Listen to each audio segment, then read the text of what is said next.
పవిత్రాత్మ స్వరూపులకు ప్రియాత్మ బంధువులారా, శ్రీమద్ భగవద్గీత విజ్ఞాన యోగ 7వ అధ్యాయము విజ్ఞాన యోగము. త్రిభిర్గుణమయైర్భావైః ఏభిః సర్వమిదం జగతో మోహితం నాభిజానాతి మామేభ్యః పరమవ్యయం. 7వ అధ్యాయంలో 13వ శ్లోకం. త్రిభిర్గుణమయైర్భావైః ఏభిః సర్వమిదం జగతో మోహితం నాభిజానాతి మామేభ్యః పరమవ్యయం. 3 గుణాలు, త్రిగుణముల యొక్క స్వరూపాన్ని, ఆ త్రిగుణముల యొక్క స్వభావాన్ని, ఆ త్రిగుణములకు ఏం పేరు అంటారో అవన్నీ కూడా 3-4 శ్లోకాల్లో చెప్పబోతున్నాడు. నిన్ననే మొదట అందించారు. ఏ చైవ సాత్వికా భావాః రాజసాస్తామసాశ్చయే మత్త ఏవేతి తాన్ విద్ధి నత్వహం తేషు తే మయి అని విన్నాను. సాత్వికము, రాజసము, తామసం అని 3 గుణాలు కూడా ఏవైతే ఉన్నాయో అవి ఆ మాయా స్వరూపమే. అయితే వాటి యందు నేను లేను, నా యందు అవి ఉన్నవి అన్నటువంటి విషయాన్ని నేను మనకి అందజేశారు. ఇప్పుడు చెప్తున్నారు త్రిభిర్గుణమయైః భావైః. ఈ 3 గుణాలు ఏవైతే ఉన్నాయో ఇవి ఏభిః సర్వమిదం జగత్. ఇదం జగత్, ఈ సమస్తమైనటువంటి జగత్తు యొక్క స్వరూపం ఏమిటి అంటే ఈ 3 గుణాలే. ప్రకృతి అన్నా, జగత్తు అన్నా, ప్రపంచము అన్నా, ఇంకా సాంఖ్యకారులు ప్రధానమని వాడతారు. ప్రధానమన్నా వాళ్ళు ఇంకోటి అవ్యక్తం అనే పదాన్ని కూడా తీసుకుంటారు. అదన్నా వాళ్ళు ఇంకోటి అలింగము అంటారు. అలింగం అన్నా ఇవన్నీ సమానార్థకాలన్నమాట. అందుచేత ఇక్కడ జగత్తు, మరి జగత్ అంటే ఏమిటి మనం అనుకున్నాం ఇంతకుముందే, నామరూపాత్మకం జగత్ అన్నమాట. జగత్తు అంటే ఏమిటని ఎవరైనా అడిగారు అనుకోండి, సమాధానం ఏమిటి? నామము, రూపము, ఈ 2 ఎక్కడెక్కడ ఉన్నాయో అదంతా జగత్తే. ఇవి లేకుండా లోకంలో ఆవగించంత కూడా ఉండదు. ప్రతిదానికి నామం ఉంటుంది, రూపం ఉంటుంది. అటువంటి జగత్తు ఇదం జగత్తు ఏవైః సర్వం. ఏభిః, ఈ త్రిగుణముల చేతే ఇదంతా కూడా భావింపబడి వ్యాపించబడి ఉన్నది. అయితే మరి ఎట్లా? మోహితం నాభిజానాతి మామేభ్యః పరమవ్యయం. పరం అవ్యయం. పరం అంటే ఉత్కృష్టమైనటువంటిది, అవ్యయం అంటే నాశరహితమైనటువంటిది. ఏదైతే స్వరూపం ఉన్నదో, జగత్తుకి ఆధారమైనటువంటి స్వరూపం ఏదైతే నాశరహితమైనటువంటిది, విలక్షణమైనటువంటిది, ఉత్కృష్టమైనటువంటి ఉన్నదో అది నా అభిజానాతి. ఎందుచేత? ఏభిః భావైః, ఈ 3 గుణముల చేత మోహితమైపోయి వ్యామోహంలో పడి నా అభిజానాతి, ఆ తత్వమైనటువంటి స్వరూపాన్ని తెలుసుకోలేకపోతున్నాడు అని చెప్పినారు. అది మరి మనమందరం కూడా ఆ యథార్థమైన స్వరూపాన్ని తెలుసుకోలేని కారణం ఏమిటంటే ఇవే 3 గుణాలు. ఇంద్రుణ్ణి మోహింపచేసి 3 గుణాలే, చంద్రుణ్ణి మోహింపచేసి 3 గుణాలే. ఇక లోకంలో ప్రతి ఇంకా మనల్ని మోహింపచేసి అంతా మొత్తం జగత్తు ఎన్ని లోకాలున్నా అన్ని లోకాల్లో వ్యాపించి ఉన్నది ఏమిటి? ఈ 3 గుణాలే. అందుచేత ఇది మోహింపచేయుచున్నది. మళ్ళీ ఇది ఏది ఎక్కడి నుంచి ఉత్పత్తి అవుతుందో అది దాన్నే కప్పేస్తూ ఉన్నది. ఇది లోకంలోని విచిత్రమైన మాట. అర్థమైందా? అగ్ని నుండి పొగ ఉత్పత్తి అయి దేన్ని కప్పేస్తుంది? అగ్నినే కప్పేస్తుంది. అర్థమైందా? నీటి నుండి పాచి ఉత్పత్తి దేన్ని కప్పేస్తుంది? అది నీటినే కప్పేస్తుంది అనమాట. అలాగనే ఈ సూర్య కిరణాల ద్వారా ఈ నీటిని బయటికి తీసుకెళ్ళినటువంటి మేఘము మళ్ళీ ఎవరిని కప్పుతుంది? ఆ సూర్యుడినే కప్పేస్తుంది. సూర్యుడు పైన ఉంటాడు, మేఘం కింద ఉంటుంది. మరి ఎంత తేజోమయుడైనటువంటి సూర్యుడు చెప్పండి. ఎంత తేజోమయుడు సూర్యుడు కూడా అంత మేఘం మన కంటిగా అడ్డగా ఉన్న మేఘం ద్వారా కన్నా మొత్తమే కనబడుకుంటూ పోతున్నాడు. ఎంత ప్రకాశం! అది విశేషం చెబుతున్నాడు అన్నమాట. ఇప్పుడు చూడండి, మనకి కనులన్నీ కనబడుతూ ఉన్నాయి. మరి కన్ను కనబడలేదంటే ఎక్కడి నుంచి ఉత్పత్తి అయింది? లోపటి కంటి మీద ఒక పొర ఉత్పత్తి అయ్యి కన్ను కనబడుకుంటా చేసేస్తుంది. ఇప్పుడు మన ఆపరేషన్లు దేనికోసం? ఆ ఉన్న పొరని తొలగించడానికి.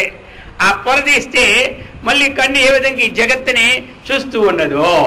ఆ మేఘం ఆవరణ పోతే ఏ విధంగా సూర్యుడు మనకి దేదీప్యమానవి ప్రకాశిస్తున్నాడో, ఆ నీటి మీద పాచిని తొలగిస్తే నీరు ఏ విధంగా ఉపయోగపడుతూ ఉన్నదో, అలాగనే ఆ జ్ఞానం నుంచి పుట్టిన మాయ, ఆ మాయను తొలగించామంటే మాయా తీరి పరమాత్మ మనకి కనపడతాడు. అది చెప్తున్న శాస్త్రం. అందుచేత ఇవన్నీ మనం తెలుసుకోవాలి. ఎక్కడికో పోతే ఏం లేదు, ఉన్నది మన లోపటే. దానినే పోవద్దాం లేదు, అందరూ పోవాలి. ఎందుకంటే లోకంలో క్షేత్రాలు, దర్శనాలు, దేవుళ్ళు, యాత్రలు, విహారాలు వద్దని చెప్పలేదు. కానీ ఏది తెలుసుకోవాలో, ఎక్కడ తెలుసుకోవాలి, అది తనలోనే తెలుసుకోవాలి. ఏది తొలగించాలి, ఎక్కడ తొలగించాలి, అది బయట ప్రపంచం అనేది ఎక్కడుంది? లోపట ఉంటుంది అనమాట. బయట ప్రపంచం మనకు అడ్డు ఉండదు. ఆ బయటది లోపలికి వస్తేనే అడ్డు. బయట ప్రపంచం ఎవరికి అడ్డు ఉండదు, బయటది లోనికి వచ్చిందా అడ్డు. అందుకని అది తొలగించుకోవాలి. అయితే ఏమిటి ఇక్కడ మనకి ఈ 3 గుణాలు అన్నటువంటి విశేషాలు? అది ఎందుకంటే ఈ 3 గుణాలకు ఒక అధ్యాయమే పెట్టాడు భగవంతుడు. గుణత్రయ భాగ యోగమని. అంతవరకు మనకి వెళ్ళదు, అలా అంతవరకు ఉండదు మన చాతుర్మాస్యం. సరే, ఆ 3 గుణాలు సంగ్రహంగా ఏది కప్పుతుందని చెప్తున్నాడు. ఒకటి సత్వగుణం, రెండవది రజోగుణం, మూడవది తమోగుణం. అర్థమైందా? ఇవి 3 గుణాలు. ఈ 3 గుణాలు ఎన్ని అని అడిగితే వేదాంతంలో ఎన్ని చెప్పాలి? 3. ఇంకెంతకంటే ఎక్కువ లేరు. వేదాంత రీత్యా తక్కిన ఇంకొక శాస్త్రానికి వెళ్తే ఆ గుణాలు వేరే ఉండొచ్చు. అర్థమైందా? న్యాయ గుణాలు 24 ఉంటాయి కొన్ని, అవి మనకి ఇప్పుడు అవసరం లేదు. కాబట్టి వేదాంతంలో ఉన్న గుణాలు ఎన్ని అంటే 3. సత్వం, రజస్సు, తమస్సు చెప్పాను. తత్ర సత్వం నిర్మలత్వాత్ ప్రకాశకం అనామయం సుఖ సంగేన భద్రాతి జ్ఞాన సంఘేన చానఘాని. మన 14వ అధ్యాయంలోనే 6, 7, 8 శ్లోకాల్లో మనకి వివరిస్తారనమాట. తత్ర సత్వం నిర్మలత్వాత్ ప్రకాశకం అనామయం. అది తత్ర ఈ 3 సత్వం అది ఎలాంటిదంటే నిర్మలం. నిర్మలం ఎలాగుంటుంది? ప్రకాశమానంగా ఉంటుంది. సత్వగుణం ఎప్పుడైతే మనకి అభివృద్ధి పొందిందో అప్పుడు ఎలా ఉంటుంది తెలుసా? మనకి ఎదుటివాడిని చూడగానే ఒక సంతోషం వస్తుంది అనమాట. వాడిని చూడగానే ఒక ఆత్మీయత కలుగుతుంది, ఒక ప్రేమ కలుగుతుంది. కాబట్టి అది నిర్మలత్వాత్, అది నిర్మలం. కాబట్టి ఆ ఎదుటివాడు ఉన్నవాడిని కూడా నిర్మలుడిగా భావిస్తాడు. అది సత్వగుణము నిర్మలం. కాబట్టి మనం ఎవరిని చూసినా వారిలో ఏం చూస్తాం చెప్పండి? మనం నిర్మలత్వాన్ని చూస్తాం. అది అందుచేత చెప్తూ నిర్మలత్వాత్. ధర్మరాజు గారికి ఒక్కసారి ఆ యొక్క దేశంలో ఎవరు ఎలాగున్నారో పరిస్థితులు ఏమిటో చూసామని పంపించారు. దుర్యోధన కూడా పంపించారు. ఇద్దరిని పంపించినారు. ఇద్దరు తిరుగుతూనే ఉన్నారు. పాపం ఇద్దరు తిరిగి ముందు వచ్చేసారు. ఎవరు? దుర్యోధనుడు. అంత చూసుకొని, ఆయనంతా స్పీడ్ మనిషి కదా, వెంటనే వచ్చేసాడు. చూసుకొని వచ్చిన తర్వాత ఏమయ్యా పరిస్థితి ఎలాగంటే అందరూ ఒక్కడు మంచివాడు లేనే లేదు, లోకము అంత దుష్ట స్వభావం కలిగిపోయింది అన్నాడు. ఎవరు? దుర్యోధనుడు. ఎక్కడ మంచివాడు నా దృష్టి కనేబడలేదు అన్నాడు. దొంగ అనేవాడు ఇంకొక దొంగని ఎప్పుడు మంచివాడిని ఎప్పుడు నమ్మడాడు. అర్థమైందే? వీడు దొంగతనే అందులో అనుకుంటాడు. ఆ ప్రకారంగా ఈ దుర్యోధనుడు ధర్మరాజు ఇచ్చారు. కొద్ది రోజులు పోయిన తిరిగి అయ్యా ఎలా ఉన్నారన్నా లోకంలో. ఓహో, లోకంలో ఏం చెప్పమంటారు? ఎంత నిర్మలమైన వారు, ఎంత పూజా సంపన్నులు, ఏమిటి జపాలు, ఆ ధ్యానాలు, మానవ జన్మ సార్థక చేసినటువంటి ఒక మనోనిర్మలత ఏర్పడిపోయాడు చెప్పేసినాడు. ఆయన వచ్చి ఇది చెప్పినాడు, ఈయన వచ్చి అది చెప్పినాడు. చూసినారు ఇక్కడ అందుచేత తన భావం యద్భావం తద్భవతి ఇది ఉండాల. మన ఏంటి సృష్టిని మార్చలేము ఏనాడు కూడన్నా. దేన్ని మార్చుకోవాలా? దృష్టిని మార్చుకోవాలి. సృష్టిని మార్చేది మన విషయం కాదు. సృష్టిని మార్చేది మన విషయం కాదు, దృష్టిని మార్చేది మన విషయం. మనం చూసినటువంటి ఆ సృష్టిలో ఏ విషయం మనకు అవసరమో ఏ విషయం అవసరం లేదన్నటువంటి దృష్టిని మనం మార్చుకోవాలి. కానీ సృష్టిలో మనం వద్దన్నా ఆ చెట్టుకి మామిడి పండ్లు కాస్తూనే ఉంటుంటాయి. అర్థమైందా? అది అక్కడ లేకపోతే మనం మార్చుకోవాలి అంతే. అందుచేత చెప్తూ ఉన్నారు ఈ విధంగా తత్ర సత్వం నిర్మలత్వాతో ప్రకాశకం. చక్కని ప్రకాశమానం అవుతుంది. ఎప్పుడైతే ఈ ప్రకాశమానం ఉందో ఈ ప్రకాశమాన వస్తువులన్నీ చక్కగా కనబడుతుంటాయి. ఇక్కడ మనకి చక్కగా కనబడుతుంటాయి. అటువంటిది ఎక్కడైతే సత్వగుణం ఉందో మనకి అన్ని విషయాలు చక్కగా బోధపడతాయి. లౌకిక విషయాలు బోధపడతాయి, ఆంతరంగికమైన విషయాలు బోధపడతాయి, వేదాత్మైనటువంటి వేద విషయాలు కూడా మనకి చక్కగా ఉంటాయి. తత్ర సత్వం నిర్మలత్వాత్ ప్రకాశకం అనామయం. ఇది ఎలాంటిదంటే ఉపద్రవమే రానివ్వదు. సత్వగుణం ఉన్నది అనుకోండి, కొంప మునిగిపోతున్నా సరే అలాగనే ఉంటాడు. ఏమీ గాబరాపడ్డు. అర్థమైందా? లేకపోతే ఆవగించిన దానికి మళ్ళీ అల్లరి పెడతాడు. కాబట్టి అది అనామయం, ఏ ఉపద్రవం లేనటువంటిది అన్నమాట. అయితే అదేం చేస్తుంది? మనకి సత్వగుణం ఉన్నవాడు కూర్చుని కుర్చీ మీద అంత ఉందనుకోండి, అదంతా దులిపి కూర్చుంటాడు. ఈ రజోగుణం తమగుణం అవన్నీ చూడ్డు. రావడం వాళ్ళకి కూర్చోరే అంటుకుంటే మళ్ళీ ఇంటికి సబ్బు పెట్టి పాముకుంటాడు, కానీ మొత్తం మీద దాన్ని తొలగించాడు. ఇక సత్వగుణం గలవాడు తన ఎక్కడ అంత మచ్చబడిందంటే వెంటనే తీసిస్తాడు. కారు వెళ్తుంది అనుకోండి, ఆ కారుకి అంత గీటు పడింది అనుకోండి, ఆ గీట వెంటనే మళ్ళీ అది పంపించి ఆపే దానికి దాని తిప్పారు, దానికి మళ్ళీ కంప్యూటర్సే అది వేసుకొని ఆ రంగు వేసుకొని వస్తాడు, కానీ లేదా రాడు. అర్థమైందే? అలాగే ప్రతిదీ నీటే. కూర్చున్న స్థలము నీట్గా ఉంటుంది, తిండి కూడా నీట్గా ఉంటుంది, అన్నీ నీట్గానే ఉంటుంటాయి. ఎవరివి? సత్వగుణం. అయితే ఇదేం చేస్తారు తెలుసా? ఒకప్పుడు ఇది బంధమే అన్నమాట. అర్థమైందా? ఈ నీటల్లా మళ్ళీ బంధమే. దాంట్లోనే ములుగుంటాడు. తోమిందే తోముకొని, పాముందే పాముకొని, ఉతికిందే ఉతుక్కొని, కడిగిందే కడుక్కొని, మొత్తం మీద ఏమిటో ఆధారమైన వస్తువు టైమే ఇవ్వడు. అర్థమైందే? కానీ మంచివాడే. మొత్తం మీద చాలా అందరికన్నా గొప్పవాడే. కానీ ఒకసారికి మంచి పనులే చేస్తాడు, చెడు పనులు తలంచుకోని ఇవన్నీ ఉంటుంటాయి అన్నమాట. అది చెప్పారు. అందుచేత సుఖ సంగేన బధ్నాతి. అయ్యా వీధిలో బంధించిపోతున్నాడు సత్వగుణం కావాడంటే ఈ సుఖమైనటువంటి భోగాలు, సుఖమైన విషయాలు, సుఖంతా సుఖంలోనే కొట్టుకొని పోతున్నాడు వాడట. ఇక రజోగుణం ఉంది. ఇది ఎలాంటిది? రజో రాగాత్మకం విద్ధి తృష్ణా సంగ సముద్భవం తన్ని బధ్నాతి కౌంతేయ కర్మ సంగేన దేహినం జీవినం. ఈ రజోగుణం రాగాత్మకం. అది రాగాత్మకం అంటే విషయాసక్తితో కూడి ఉంటుంది. ఎల్లప్పుడూ విషయ తృప్తే ఉండదు. విషయ తృప్తే వీడికి ఉండదు. ఇది రాగం. ఏ 5 విషయాలు కూడా శబ్ద స్పర్శ రూప రసగంధాది ఏ విషయంలో కూడా చక్కనైనటువంటి రాగంతోనే కూడి ఉంటుంటాడు. కానీ ఇంకెలాగుంటుంది రజోగుణానికి? ఎక్కడా కూడా ఒక్క పిసర శాంతి ఉండదు ఆయనకి. అశాంతి ఎప్పుడూగా తొందర కూర్చోవడము ఏ తొందరే, లేవడము తొందరే, వెళ్ళడము తొందరే, రావడము తొందరే, అంతా గాబరా పని అన్నమాట. ప్రశాంతమైన ఆయన ప్రశాంతంగా ఉండడు, పక్క ఉన్న వారిని కూడా ప్రశాంతంగా చచ్చినా ఉంచడు. ఆయన నిద్రపోడు. రాత్రుల్లో ఇంట్లో వాళ్ళని కూడా నిద్ర పట్టకుండా చేస్తుంటాడు అనమాట. సత్వగుణ వాడు నిద్ర రాకపోయినా హాయిగా జపం చేసుకొని కూర్చుంటాడు. సప్పుడైతే మళ్ళీ ఆ లెక్కలు లేచిపోతాడు అని ఏమి తనకి ఏదైనా పుస్తకమో చెంబో గ్లాసో కావలసిన చప్పుడు కాకుండా మెల్లగా లెగడం, మెల్లగా కూర్చుంటాడు. అంత గొప్పవాడు ఎవడు సత్వగుణం. రజోగుణం వాడు ఏమీ లేదు. నేను నిద్రపోకుండా వాడు నిద్రపోవడం అక్కడ దాప్పుడు పడేస్తాడు. ఇంట్లో అందరూ లేచిపోతాడు. పిల్లొచ్చి పాలు తాగేసింది, వెనకొచ్చి ఏం చేసింది అనుకొని గబగబా లేచిపోతాడు. అర్థమైపోయింది. ఇలా రకమైన మాట ఇది.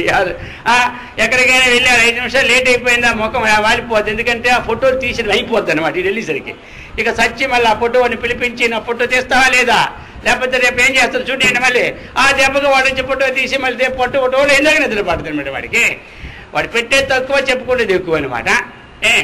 ఆ అన్నం వడ్డించేటప్పుడే ఫోటో పడాలా బాస్, అంతే. ఎందుకంటే ఇంతమందికి ఈయన భోజనం పెడుతున్నాడు, ఫోటో పడాలి. ఇదంతా రజోగుణ ప్రవృత్తి అన్నమాట. ఇది రజో రాగాత్మకం. ఈ విషయాలతోనే ములిగి తేల్తారే గాని అతీతమైన తత్వాన్ని తెలుసుకోవాలనేటువంటి చింతే రాదు. రజో రాగాత్మకం విద్ది తృష్ణాసంగ సముద్భవం. ఇది ఎలాంటిది? ఈ ఆశకు మేర లేదు, కనకాద్రి సమూహం పైన లేశము వెంట రాదు అన్నాడు. కానీ తృప్తే ఉండదు. తృప్తిని చెందని మానవుడు సప్తద్వీపంబులైన చక్కంబడునే అన్నాడు ఆయన. అర్థమైందా? తృప్తి లేని వాడికి ఎవరి దేశానికి రాజ్యాధిపతి చేసినా ఇంకొకే దేశాలు కావాలంటాడు. అంతేగాని ఈ ఉన్నదానితో తృప్తి ఉండదు. ఈ విధంగా ఇది ఏం చేస్తుంది? రజోగుణం బంధిస్తుంది మనల్ని. ఇక మూడవది ఏమిటి? తమస్త్వజ్ఞానజం విద్ది మోహనం సర్వదేహినాం ప్రమాదాలస్య నిద్రాభి తన్నిభద్రాతి భారత. అర్జున, ఇక ఈ మాయలో ఉన్నటువంటి మూడు గుణాల్లో మూడో గుణమైనటువంటి తమస్తం చూసుకో. తమస్త్వజ్ఞానజం విద్ది మోహనం సర్వదేహినాం. ఇది ఎలాంటిది అంటే ఏది విచక్షణ జ్ఞానమే ఉండదు. అంతే. తాను పట్టిందని 3 కాళ్ళు అంటే 3. ఇక చచ్చినా 4 అంటే ఒప్పుకోపా, నీకే తెలియదు అంటాడు. అర్థమైందా? ఇది అన్నమాట. ఇక ఏదైనా పని చేయాలనుకో, ఆ పనికి ఇప్పుడు ఏం తొందర వచ్చింది? ఎన్ని గంటలకు పని? 10 గంటలకు కదా. ఇప్పటి నుంచి ఏం చేయాలి? 9:30కి లేచి నేను 10 నిమిషాలు స్నానం చేయగలను అంటాడు. అర్థమైందా? వీడు 10 గంటలు దాటిద్దాకా మొత్తం లేవడు. ఇది అన్నమాట. అందుచేత ఇలాంటివన్నీ కూడా మందం పనులు. ఏది తీవ్రత ఉండదు. రేపు చేయవలసిన కార్యక్రమాని కోసం తొందర ఎందుకు అంటాడు. మనం ఇప్పుడు ఇందులో మాత్రం ఏదైతే ఆత్మతత్వం కానీ ఏ మామూలు విషయాలు కానీ వాటిల్లో మనం అంతా ఎప్పటికప్పుడు క్లియర్గా చేసుకుంటుండాలి. అప్పుడే మనకు శాంతిగా ఉంటుంది. అన్నీ పెండింగే తమోగుణ వాడికి. నెలల వరకు ఆ ఫైళ్ళు కూడా పెండింగ్ పెట్టేస్తాడు. అర్థమైందా? రాత్రి పగలు ఇంట్లో వాళ్ళు నిద్రపట్టాడు, ఆయన నిద్రపోయి ఇంటికి తెచ్చుకొని ఫైళ్ళు పెట్టుకొని అప్పటికప్పుడు అందేవాళ్ళు అతను బేతలు అనమాట. ఎందుకని ఏ రోజు కారు ఫైల్ క్లియర్ చేసుకుంటే ఎంత బాగుంటుంది, హాయిగా ఉంటుంది, వచ్చేవాడితో శాంతిగా ఉంటుంది. ఇలాంటివన్నీ ఉండవు ఎవరికి? తమో గుణం. అందుకు చెప్తాడు తమస్త్వజ్ఞానజం విద్ది మోహనం. అంతా మోహమే వాడికి. ఎందుకంటే ఏది కనబడుతున్నదో దాన్ని ఇంకోలా భావించుకుంటాడు కానీ ఉన్న వస్తువుని యథార్థంగా తెలుసుకోడనమాట. అది విద్ది మోహనం సర్వదేహి నిద్రాలస్య ప్రమాదోత్తం. అందుచేత నిద్ర తమోగుణ వాడికి ఎప్పుడు కూర్చుంటే నిద్రే, లెగిస్తే నిద్రే, వాడి పనే నిద్ర అనమాట. ఆలస్యం, ప్రమాదం. ఈ టైము 5 నిమిషాలు బయలుదేరుతాడు ఆఫీస్కి. ఇంకేం చేయాలి? వెనక వచ్చినోడు ముందు వచ్చి గుద్ది కింద పడడం, తర్వాత ఏదో పడడం, ఇవన్నీ అనమాట. అందుకనే పూర్వం ఏమిటి అంటుంటే బండికి అరగంట ముందు వెళ్ళిపోయేవారట. ఇప్పుడు ఏమీ లేదు, టైం ముందులో 5 నిమిషాలు వెళ్ళిపోవచ్చు అంటాడు. అంతా టెన్షనే అనమాట. అసలే బీపీలు షుగర్లు పెరిగిపోతూనే ఉన్నాయి. ఆ టెన్షన్లో ఈ జంక్షన్లో ఆ ఫంక్షన్ అన్నట్టుగా ఉంటాయి. మళ్ళీ టెన్షన్లే ఇవన్నీ. అందుచేత మనం వీటిని గుణాల నుంచి మార్పు చేసుకోవాలి. అది ఇవి ఈ విధంగా బంధిస్తాయి మనకి. ఎందుకంటే ఈ గుణాలు ఈ విధంగా ఉండి మోహితం నాభిజానాతి అంటున్నారు 13వ శ్లోకంలో. మనకేం చెప్పినారు? మోహితం నాభిజానాతి. ఈ గుణములలో యొక్క వికారాలకి లోపడిపోయి అభిజానాతి అవ్యయం పరమం ఉత్కృష్టం నాశరహితమైన స్థితిని తెలుసుకోలేకపోతున్నాడట. అందుచేత మనలో మనం ఆలోచించుకోవాలి. మనకి ఇప్పుడు ఏ గుణం ఉంది, ఏ గుణానికి వెళ్ళాలి, ఏ గుణం వెళ్ళాలి? ఆ త్రిగుణాతీతుడు పరమాత్మ అనమాట. అందుచేత ఈ విధంగా మనకి ఈ 3 గుణాల నుంచి దాటాలి. 3 గుణాలు బంధమే. ఒకటి బంగారు సంఖ్యలు, రెండవది వెండి సంఖ్యలు, మూడవది ఇనప సంఖ్యలు. అర్థమైందా? సంఖ్యలు ఏదైనా ఒకటే కదా. సత్వగుణం ఎలాగంటే బంగారు సంఖ్యలతో సమానం అన్నమాట. పాలా బంగారం, బ్రహ్మాండ బంగారం అయితే ఏమి లాభం? 2కి సంఖ్యలు పెడితే ఏ పని చేయగలడు. అందుచేత బంగారము, వెండి, ఇలా సంఖ్యలు ఇవన్నీ బంధాలు. తండ్రి భద్రాతి కౌంతేయ. దానివల్ల మనం తెలుసుకోలేకపోతున్నాం. అది చెప్తున్నారు. అయితే ఒకటి, సత్వం ఎప్పుడు కూడా మంచిది. సత్వా సంజాయతే జ్ఞానం రజసో లోభయేవచ తమస్తో అజ్ఞానమేవచ అన్నారు. మనకి సత్వగుణం ఏం చేస్తుందంటే జ్ఞానాన్ని ఉత్పాదింపచేస్తాడు. శాస్త్ర విహితమైన కర్మను ఆచరించాలని, తద్వారా తెలుసుకోవాలని, అది ప్రేరేపిస్తుంది. అందుకని మన సత్వగుణానికి అందరూ రావాలి అనమాట. అది సత్వాసంజ అయితే జ్ఞానం. రజసో లోభయేవచ, ఆ రజస్సు ఉందా అది ఎప్పుడు లోభత్వాన్ని ఇస్తుంది అనమాట. తమస్సు ఏమిటి? అజ్ఞానం. ఊర్ధ్వం గచ్చంతి సత్వస్థాః మధ్యే తిష్టంతి రాజసాః జగన్యగుణ వృత్తిస్థా అదో గచ్చంతి తామసాః అన్నారు. ఎట్లాగంటే ఊర్ధ్వం గచ్చంతి సత్వస్థాః, ఉత్కృష్టమైనటువంటి స్థితిని అందుకోవడానికి అవకాశం ఉండదు ఎవరికి? సత్వగుణానికి. మధ్యే తిష్టంతి, ఇది ఇంతే, పెరగదు తరగదు.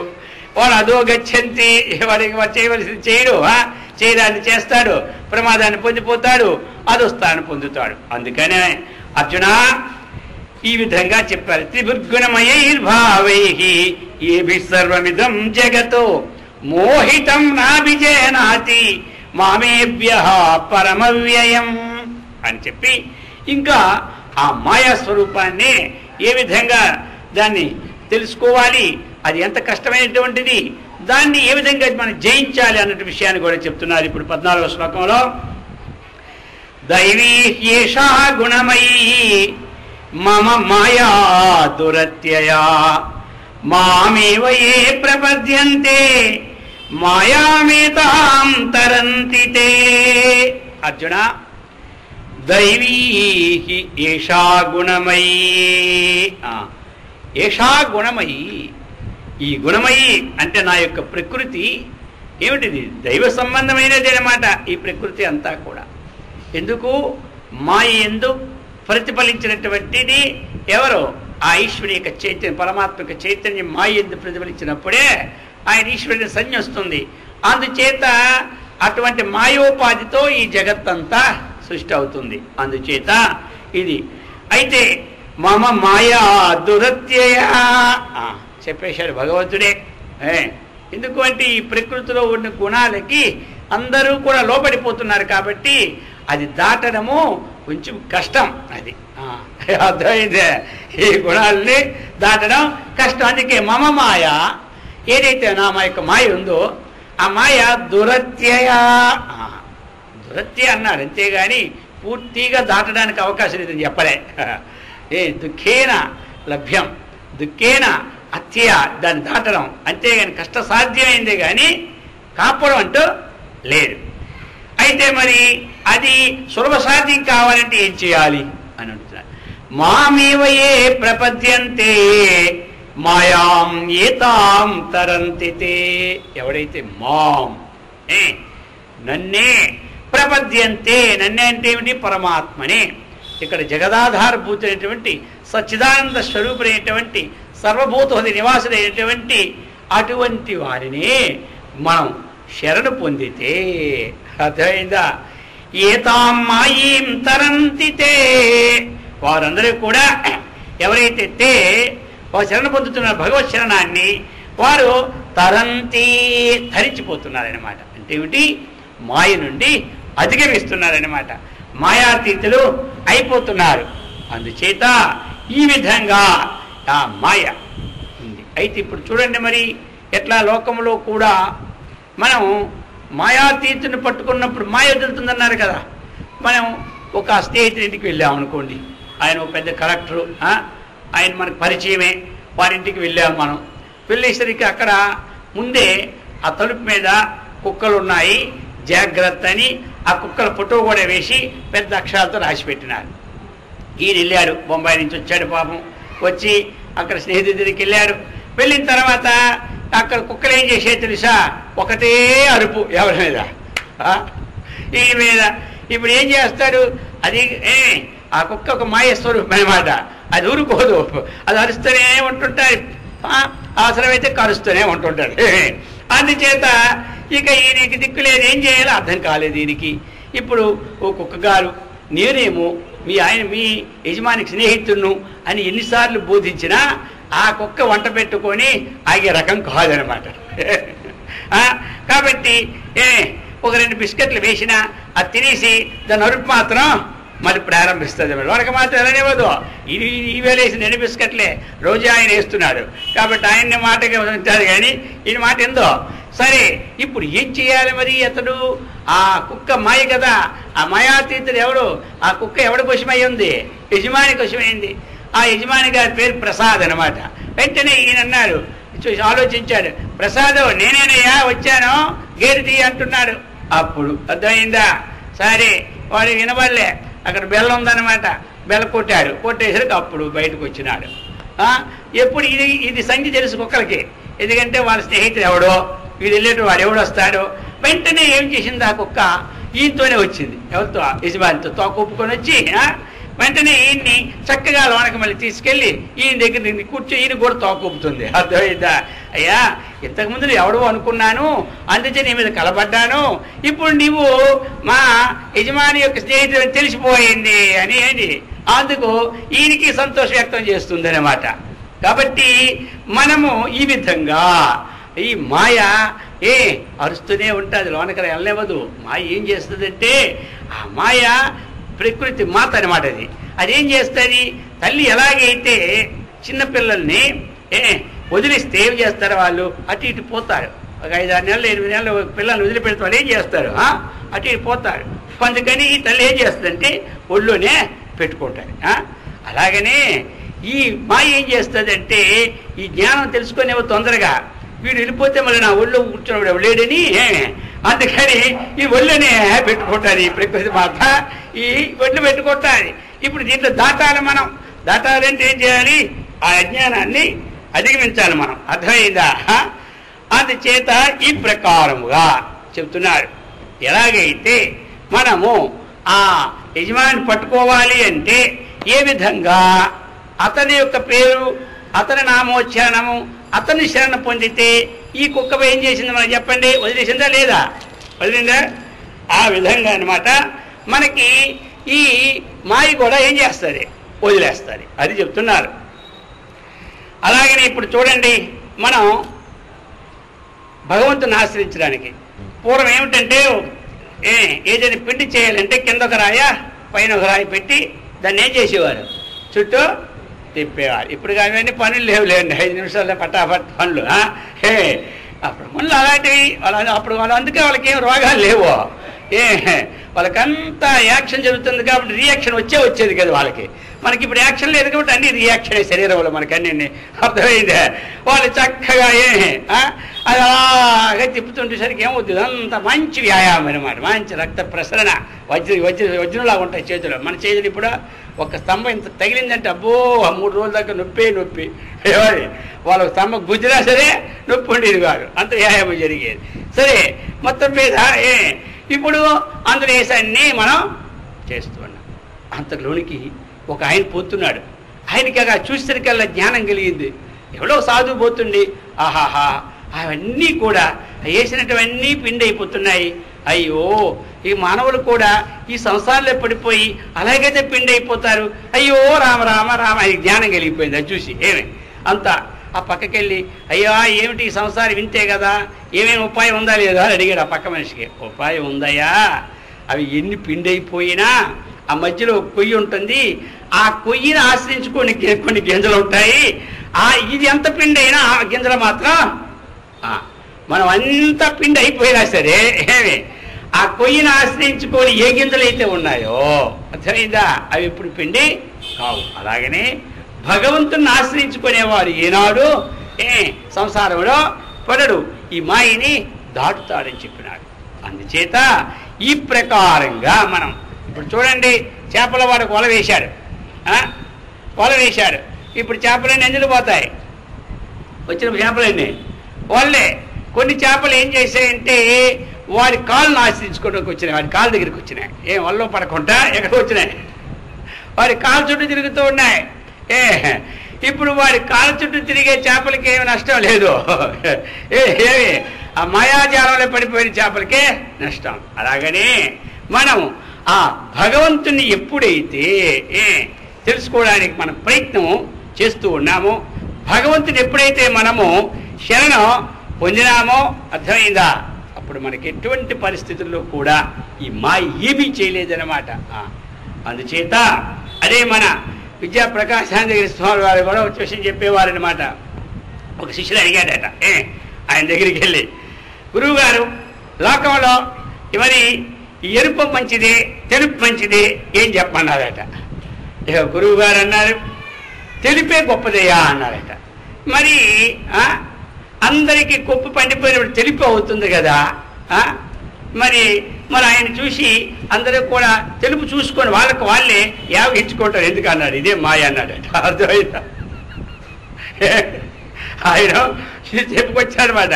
ఏమిటయ్యా అంటే ఇదే మాయ. అర్థమైందా? ఈ ప్రకారంగా ఇలాంటివన్నీ చిన్న చిన్న విషయాలు చెప్పేశారు అనమాట. వాళ్ళన్నీ కూడా ఇంతంతే. ఆ విషయంలో చక్కగా అర్థాన్ని మనకి వచ్చేటట్టుగా అనమాట. అంటే మాయ అంటే ఏమిటి? ఆ ఘటన పఠన పఠీయసి మాయ అన్నాడు మామూలుగా. అయితే మరి లోకంలో ఏది ముఖ్యం అన్నారట. అడిగితే ఆయన భగవంతుడే ముఖ్యం అన్నారట. మరి ముఖ్యమైతే భగవంతుని వదిలేసి మరి లోకాన్ని పట్టుకుంటారు ఎందుకని, అదే మాయ అన్నాడట. అర్థమైందా? ఇప్పుడు ఇదే ముఖ్యం. అందుకే ఈ విధంగా మరి ఏది శరీరం అంటే ఏమిటన్నారు. హేయమైన శరీరంలో ఏముంటాయన్నమాట. ఏమిటి అంటే మరి హేయమైన దాంట్లో ఏముంటుంది? శరీరంలో రక్తము, మాంసము, మధ్య, చీము ఇదంతా ఉంటుందంట. మరి వదిలిపెట్టిన శరీరం మీద ఎందుకంత వ్యామోహం ఉంది అడుగుతుంటే అదే మాయ అన్నారట. అర్థమైందా? మాయ అంటే ఏమిటంటే ఇదే మాయ. మరి మనందరికీ తెలుసు కదా ఈ శరీరం అనేది చెమట, అంత రక్తము, మాంసం ఇది అందరికీ తెలుసు. మరి తెలిసినా సరే మరి అంత వ్యామోహం ఎందుకంటే ఇదే మాయ అన్నాడట. అందుకని ఈ మాయ అన్నటువంటిది ఈ విధంగా దైవీకేశ గుణమయీ మమ మాయా దురత్యయ మామేవయే ప్రపద్యంతే మాయామేతాం తరంతితే. భగవంతుని మనం ఏం చేయాలండి? ఆశ్రయించాలి చక్కగా. ఆ భగవంతుని ఏనాడైతే ఆశ్రయించామో నీవే తప్పై తప్పరం విరుగా మండెంపందగున్ దీనున్న అని గజేంద్రుడు మొరపెట్టుకున్నట్టుగా ఆ భగవంతుని మనం ఆశ్రయించామంటే ఈ మాయ మనకేమీ చేయదు, వశమైపోద్ది.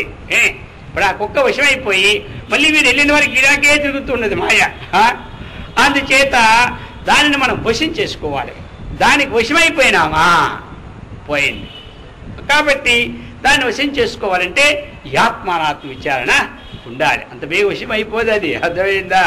అందుకు ఇది చక్కగా విచారణ చేస్తే ఏది మాయా ఏది మాయ కాదో అన్నటువంటి విషయాన్ని, ఏది సత్యమో ఏది అసత్యమో సత్యం దగ్గర ఎప్పుడైతే మన శీలంతో, సత్యం అంటే ఏమిటి? త్రికాల బాధ్యత్వం సత్యత్వం, 3 కాలముల్లో నాశ్రయితమైన వస్తువు ఏది ఉందో ఆ వస్తువు సంబంధమే సత్యమైన మాట, దాన్ని సత్యం అంటారు. సామాన్య వ్యవహారంలో ఇది సత్యం అంటే అబద్ధం ఆడుకుంటూ ఉండడం ఇదేనమాట. అందుచేత అటువంటి ఎప్పుడైతే సత్య వస్తువుని పట్టుకున్నామో ఈ అసత్య వస్తువుని మాయ దానంతటదే వీరిపోతూ ఉంటుంది. అది చెప్పి నమాం దుష్కృతినో మూఢాః ప్రపద్యంతే నరహాధమాః మాయయా పహృత జ్ఞాన ఆసురం భావమాశ్రితాః చెప్తున్నారు. నమాం దుష్కృతినో మూఢాః, మాం నన్ను, దుష్కృతినః మూఢాః ఇంకా నరాధమాః చెప్తున్నారు. ఎలాగంటే దుష్కృతినః, దుష్కృతి అంటే ఏమిటి? దుష్కృతం సుకృతం అంటారు. సుకృతం, కృతం అంటే చేయబడినది, సు అంటే మంచిది. దుష్కృతము దుష్ ఉపసర్గ వచ్చినప్పుడు కృతం చేయబడింది. ఆ దుర్రు అనేది ఏమైంది? మనకి చేయరానిది, అది చెడ్డదన్నమాట. చెడ్డ పనులు చేస్తే దుష్కృతం అంటారు, మంచి పనులు చేస్తే సుకృతము అంటారు అన్నటువంటి చెప్తున్నారు. దుష్కృతినః 3 లేని పాపం చేసేవారు వీళ్ళు. ఇంకా ఎవరు? మూఢాః. 3 అంటే ఎవడు? అజ్ఞాని. జ్ఞానము లేని వాడిని శాస్త్రము 3 పెట్టిందంటే ఏ జ్ఞానము? ఆత్మజ్ఞానం లేనివాడు, మామూలు జ్ఞానం లేనివాడు. అది ఇక్కడ లోకంలో విజ్ఞానాన్ని సంపాదించుకుంటాడు, వాడిని 3 అనరు. వాడు దానికి జ్ఞానే. ఇక్కడ వేదాంత శాస్త్రానికి 3 ఏమిటంటే ఆత్మతత్వం లేనివాడికి ఇతని పేరు. అంతేగాని లోకంలో ఎంత గొప్ప గొప్ప పనులని చేస్తుంటే వాళ్ళందరూ మూఢులు కాదు. లోక విజ్ఞానానికి వాళ్ళందరూ కూడా జ్ఞానులే. కానీ ఆత్మవిజ్ఞానంకి వచ్చేసరికి ఏమంటారు? వాడిని అజ్ఞాని 3 అంటారు. ఈ విధంగా ఇంకా చెప్తూ ఉన్నారు, మాయయా అపహృత జ్ఞాన. అర్థమైందా? మీరు ఎలాంటి వారు? ఇంకా మాయయా అపహృత జ్ఞాన. ఇప్పుడు మనం ఏదైతే చెప్పుకున్నామో సత్వము, రజస్సు, తమస్సు 3 గుణాలు, వీటి చేత అపహరించబడేటువంటి చిత్తం గలవారు వారు. దేని చేత అపహరించారు వీళ్ళు?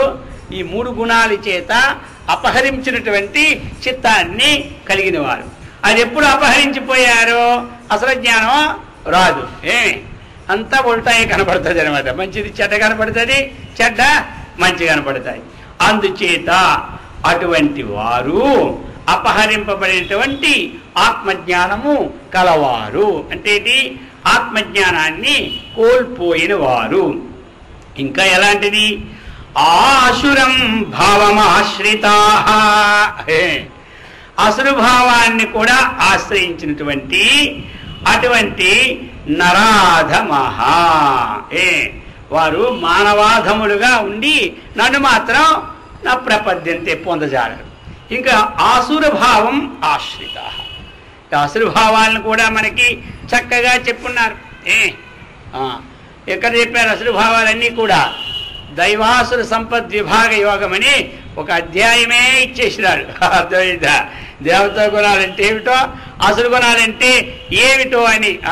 అసురులంటే ఎవరు? అసుషు రమంతే ఇతి అసురాహ.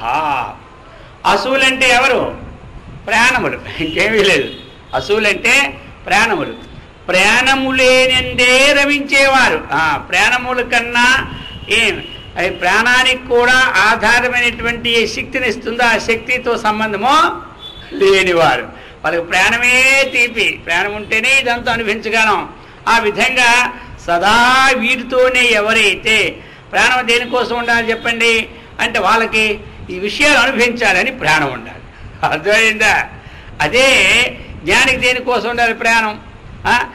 వానికి కావలసింది ప్రాణం దేనికోసం ఉండాలి? జ్ఞానం కోసం ఉండాలి. అర్థమైందా? వారికి జ్ఞానం కోసం ఉండాలి, వీడికి విషయం కోసం ఉండాలి. అత్ర ఆహారార్థం కర్మ కుర్యాత్ర శాస్త్రం చెప్పిందా యోగ వాసిష్టం.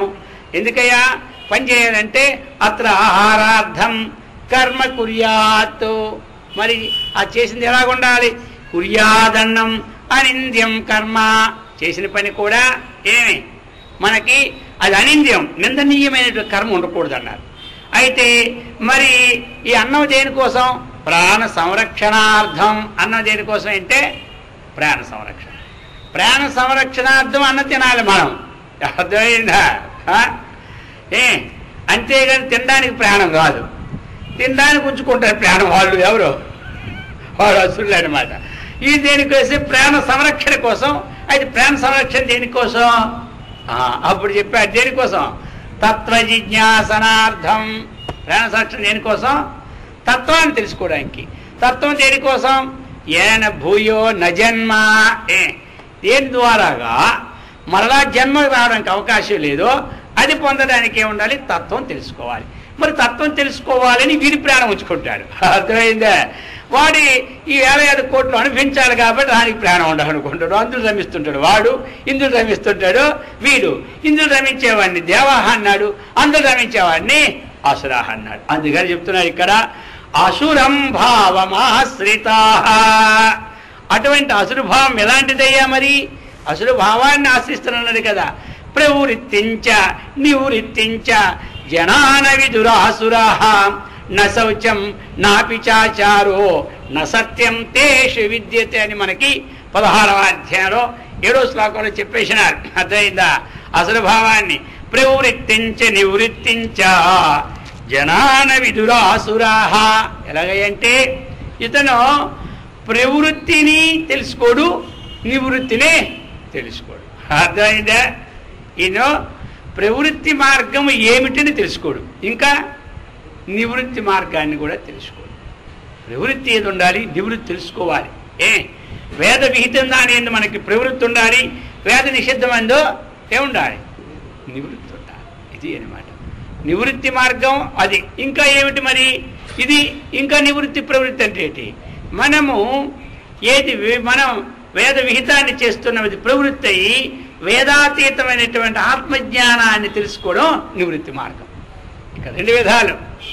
నిషేధ కర్మల నుంచి నివృత్తి ఉండాలి. తత్వాన్ని తెలుసుకోని మార్గాన్ని నివృత్తి మార్గం అంటారు.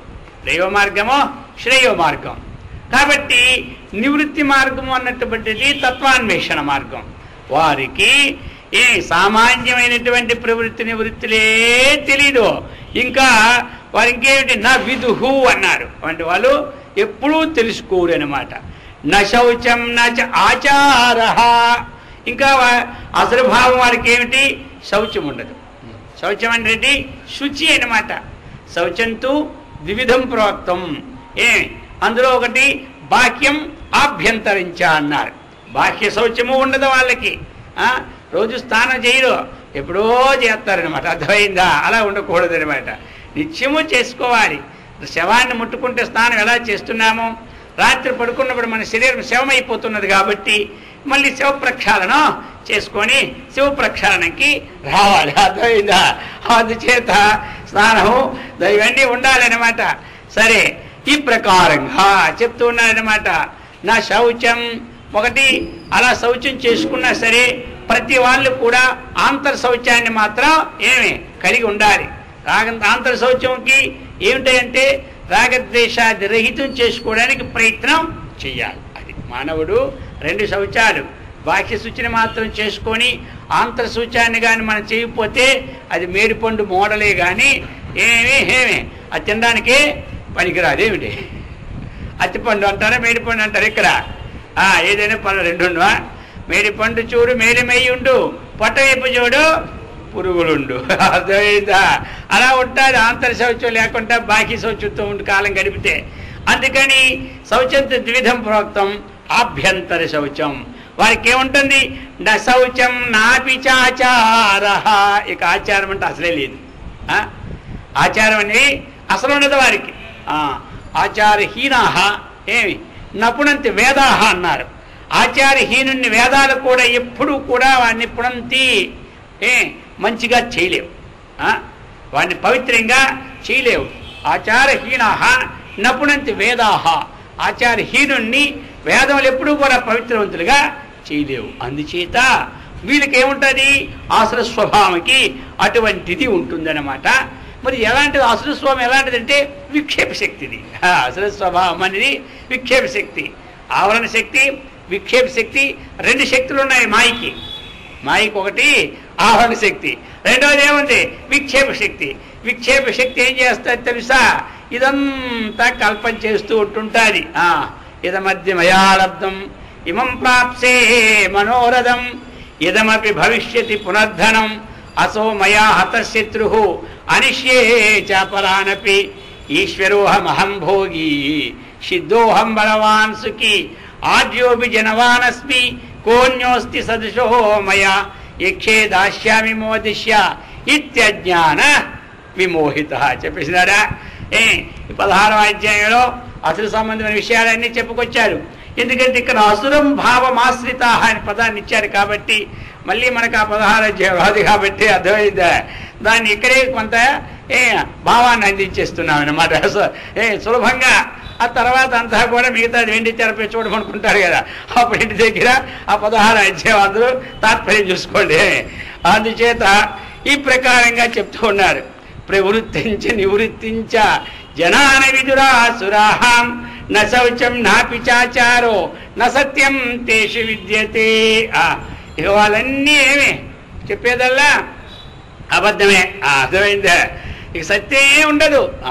కొన్ని మనము ఎన్ని పనులున్నా కొంత సత్యాన్ని అనేది కూడా గమనించుకుంటుండాలి. మరీ ఎక్కడ ఈ సత్యం అనేదే చాలా కష్టం, తక్కినవన్నీ సుఖమే. అర్థమైందా? ఇంద్రుడి నుంచి చంద్రుడి నుంచి మొత్తం అధిపతుల నుంచి అందరినీ ఎక్కడంటే ఇది చాలా ప్రమాదకరమైన విషయం అనమాట. తక్కినవన్నీ అహింస అంటే మనకు పర్వాలేదు, చాలా మానేవచ్చు, గొడవలే. హస్తేమంటే ఎవరిని దొంగతనం చేయకుండా ఉండవచ్చు. కానీ ఆ విధంగా మన పరిగ్రహం అంటే ఎవరు కూడా తీసుకోకుండా అపరిగ్రహం చేయొచ్చు. కానీ ఈ సత్యం ఉంది కదా, ఇది చాలా సూక్ష్మమన్నమాట. దీన్ని మనం ఎంతో అయితే ఒకటి, మరి అందరూ అంత గట్టిగా ఉండాలంటే అవుతుందా? సత్యవ్రతాన్ని శీలించాలంటే చాలా కష్టం. సరే, ఒకసారి అయితే దీనిలన్నీ ఉంది, అందుకే సత్యమేవా చేయితే అన్నాడు. అయితే ప్రకృతిలో చూసుకొని సత్యం నడుచుకోమన్నాడు. మళ్ళీ ఏదైతే నువ్వు చేస్తున్నావో నీ వల్ల నువ్వు చేసిన సత్యం వల్ల ఇతర వారికి ప్రాణం పోయినా, ఇతర వారికి చక్క ధనం అయిపోయినా, వాడి నాశనమయ్యే పరిస్థితి ఏర్పడే సత్యం ఉంది కదా, అది ఈ ధర్మ విషయంలో అది సత్యము, అది సత్యం కాదంటాడు. మళ్ళీ అక్కడ అర్థమైందా? అందుచేత ఇది పరిస్థితిని పెట్టి అక్కడ ఆయా దీనిగా ఉండాలి. కానీ కొంతమంది వాళ్ళందరూ పేరు తెచ్చుకున్నారు. సత్యాన్ని చెప్పి బలిచక్రవర్తి పేరు తెచ్చుకున్నాడు, హరిశ్చంద్రుడు తెచ్చుకున్నాడు. ఒక గ్రామంలో ఒక ఋషి గారు వచ్చినారు, చక్కనైనటువంటి ఒక స్వామీజీ. సరే, ఆ స్వామీజీ దగ్గరికి అందరూ పోతున్నారు.